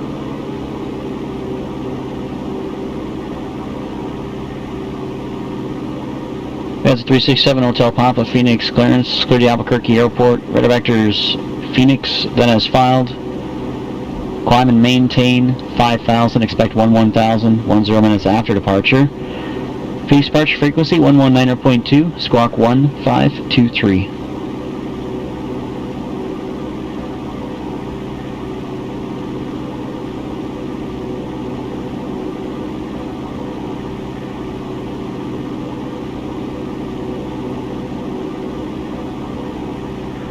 Number 7 Hotel Papa, readback is correct.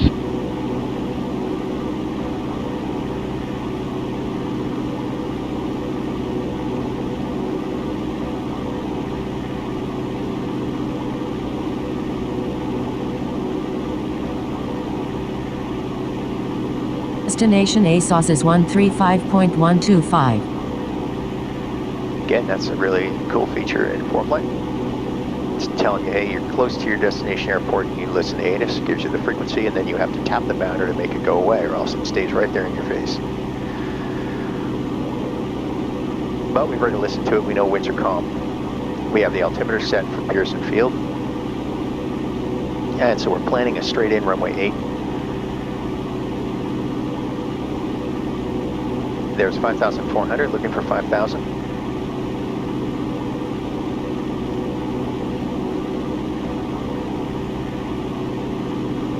And as you can see, he's vectored us direct to Buxom.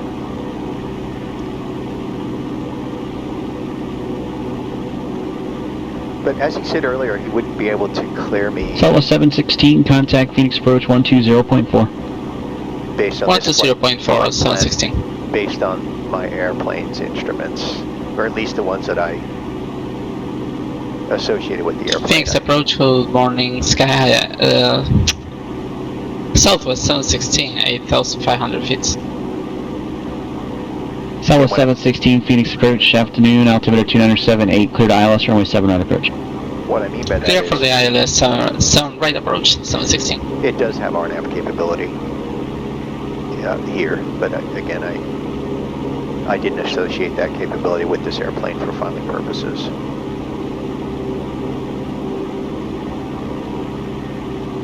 Number 367 Hotel Papa, Phoenix ground runway 7 right, taxi via hotel. Okay, the localizer's alive. We have, oops, no, it was alive.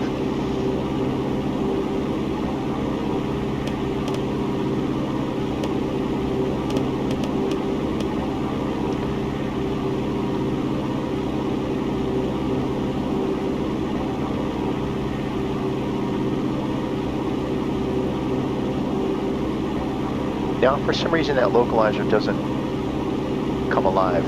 It seems like it should be right now. I'm going to have to fly the procedure based on AHARS, using the DME from Foreflight. To my right, let me look into the right here. periodically to reference the approach plate. I have it up on a second screen here so that I could look at my altitudes, my step down altitudes. He should be bringing us down to 3,000 because I don't want to cross Buxom at 5,000. I wouldn't be able to fly this approach. So he should be bringing us down to 3,000 before we reach Buxom. Whoop. Bring the altitude up a little bit. Last assigned altitude is 5,000. Cherokee 28 Romeo, descend and maintain 3,000. Descend and maintain 3,000, 28 Romeo. Okay, I'm going to set the mixture to full rich, and I'm going to go ahead and set up for my approach. And fuel pump and landing lighter on. Panza 367 Hotel Papa, Phoenix Tower, turn right heading 130. Wind 120 at 8, runway 7 right, cleared for takeoff.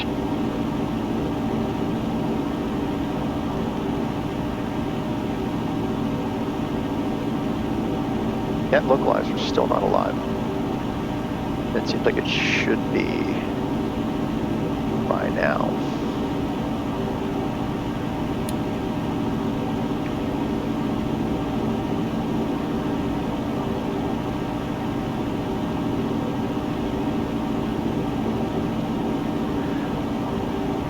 Okay, so I'm going to switch fuel tanks to the fuller tank. That's done. Fuel pumps on, landing light is on. Mixture set to full rich. Delta 1101, Salt Lake City clearance, clear to the Bozeman Airport, rugged 1 departure, Holter transition that has filed. Climb and maintain 10,000, expect flight level 350 in 10 minutes. Departure frequency 135.5, squawk 3154. Do not exceed 230 knots in the climb until advised.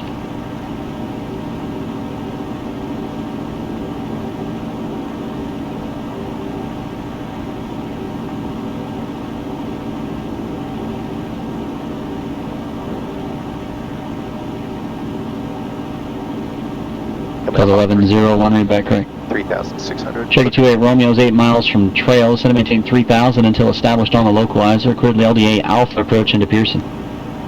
Down to 3,000 until established, cleared LDA Alpha into Pearson, 28 Romeo.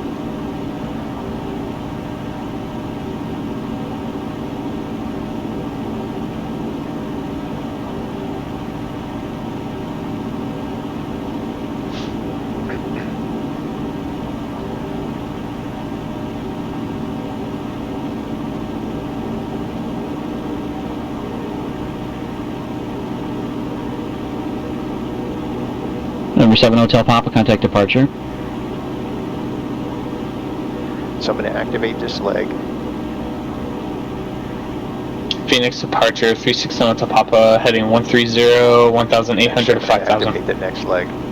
Panza 367 Hotel Papa, Phoenix departure, radar contact, altimeter 2978. 2978, 367 Hotel Papa. Activated AHARS. I'm not seeing the localizer, so I might have to end up flying this thing by, oops, there's 3,000. I want to maintain 3,000.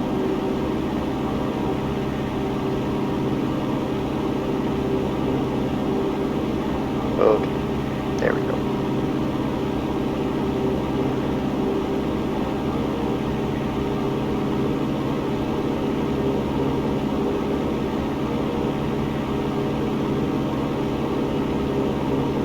Southwest 716, contact tower 120.9er. 120.9, 716.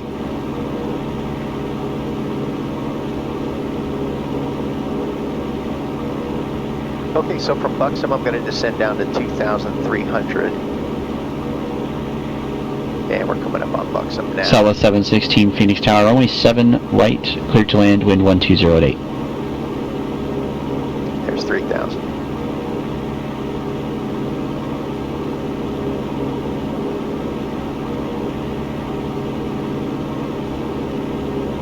Now I'm looking at the CDI here on my AHARS. See, I don't see the localizer. I don't know what's going on with that. That's 1113. I'm tuned to the right frequency, but it's not showing, so I'm going to have to stick with AHARS. Okay, turning left on course. And descend 2,300. He cleared us for the approach. And it looks like I'm 102 degrees, 102 degrees, 103. 103 is the final approach course. There's 103, descending.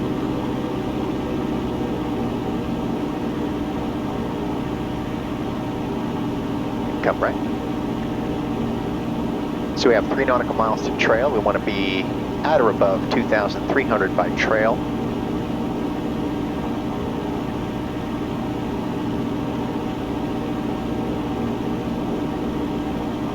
Again, we would be flying this by the localizer. It's not coming in. I don't know why. Definitely tuned to the right frequency, so. Gonna be using AHRS. It's more accurate anyway.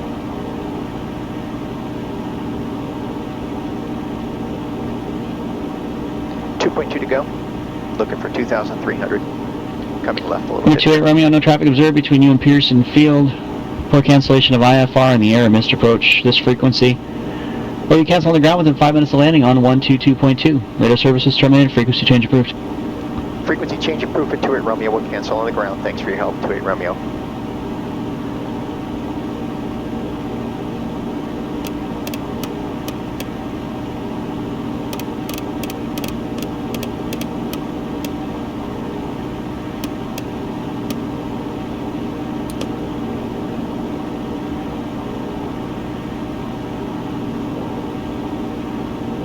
Okay, 1 mile to trail, and there's 2,300. We don't want to go below that.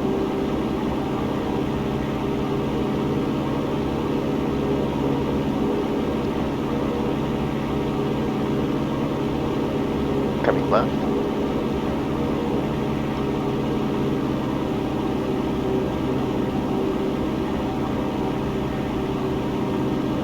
And decision altitude is 860. And that's going to be by ZSG intersection.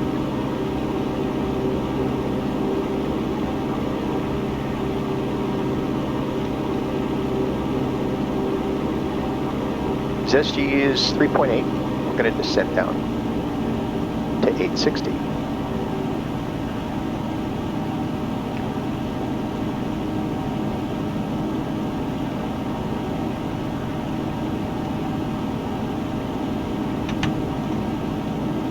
Just added the first notch of flaps, 10 degrees. And rate of descent is right now about 800 feet per minute. Get down there to 860 feet. And 3 to go to ZSG. Everything's looking good. Again, as you can see, the runway alignment is not going to be aligned with our present heading.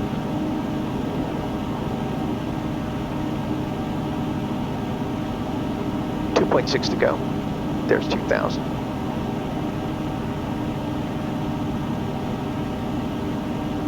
Approach speed looks good. 90, first notch of flaps.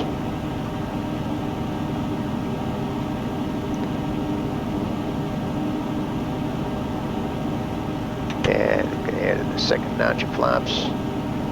And bring the airspeed to about 85. And we'll level off at 860. Coming left.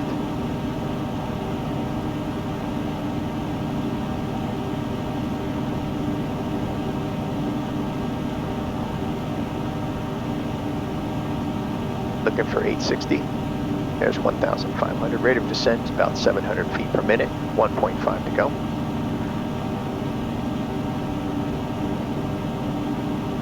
Gonna bring that CDI back in. Should be seeing the airport reasonably soon here. It's kind of hazy down there. 1,300. CDI's coming in. Got some towers down there. I come left a little bit. There's 1,200. Then looking for 860. And then we're going to hold 860 to KVUO intersection.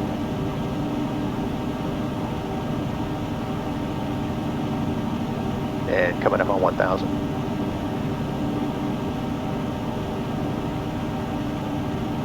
Yeah, looking for the airport.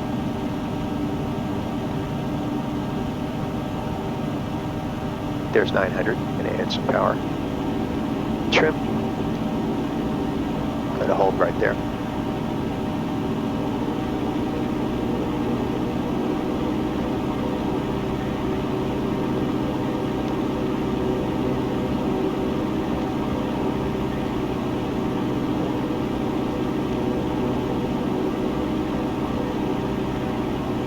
airport's in sight. And a continue a normal descent. There's the runway.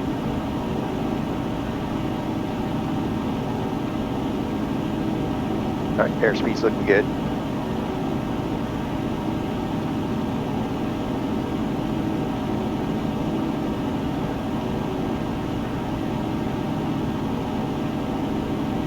And final notch of flaps.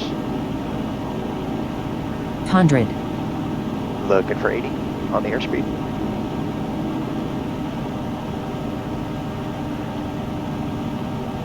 A little high. Reducing power for sync Final rate. runway 08.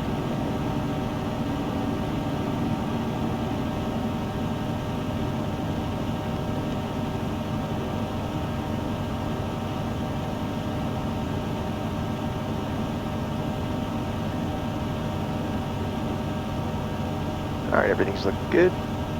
Just a tiny bit high on glide slope. There we go, we're on glide slope. Speed's looking good at 80. And landing's assured, power back.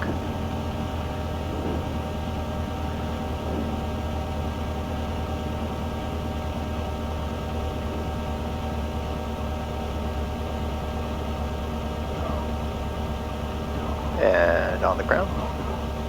Flaps retract. See if we can. I don't think we're going to make that first taxiway, maybe. Go.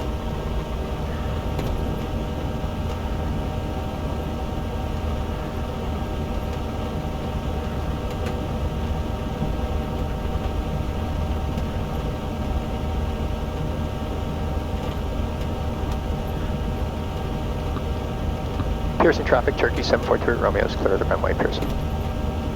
Now, one thing that I should have been doing is making calls to the local traffic. When he gave me the handoff to advisory frequency, I should have been making position reports via the advisory frequency of 119. I'll park over here by the fuel tanks. Whenever I fly into Pearson, I usually park over here and push the airplane up onto the grass here to the left of the fuel tanks.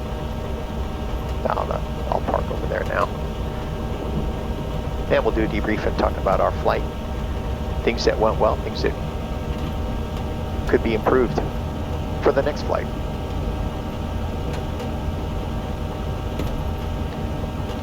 Okay, make a hard right here and we'll shut the airplane down.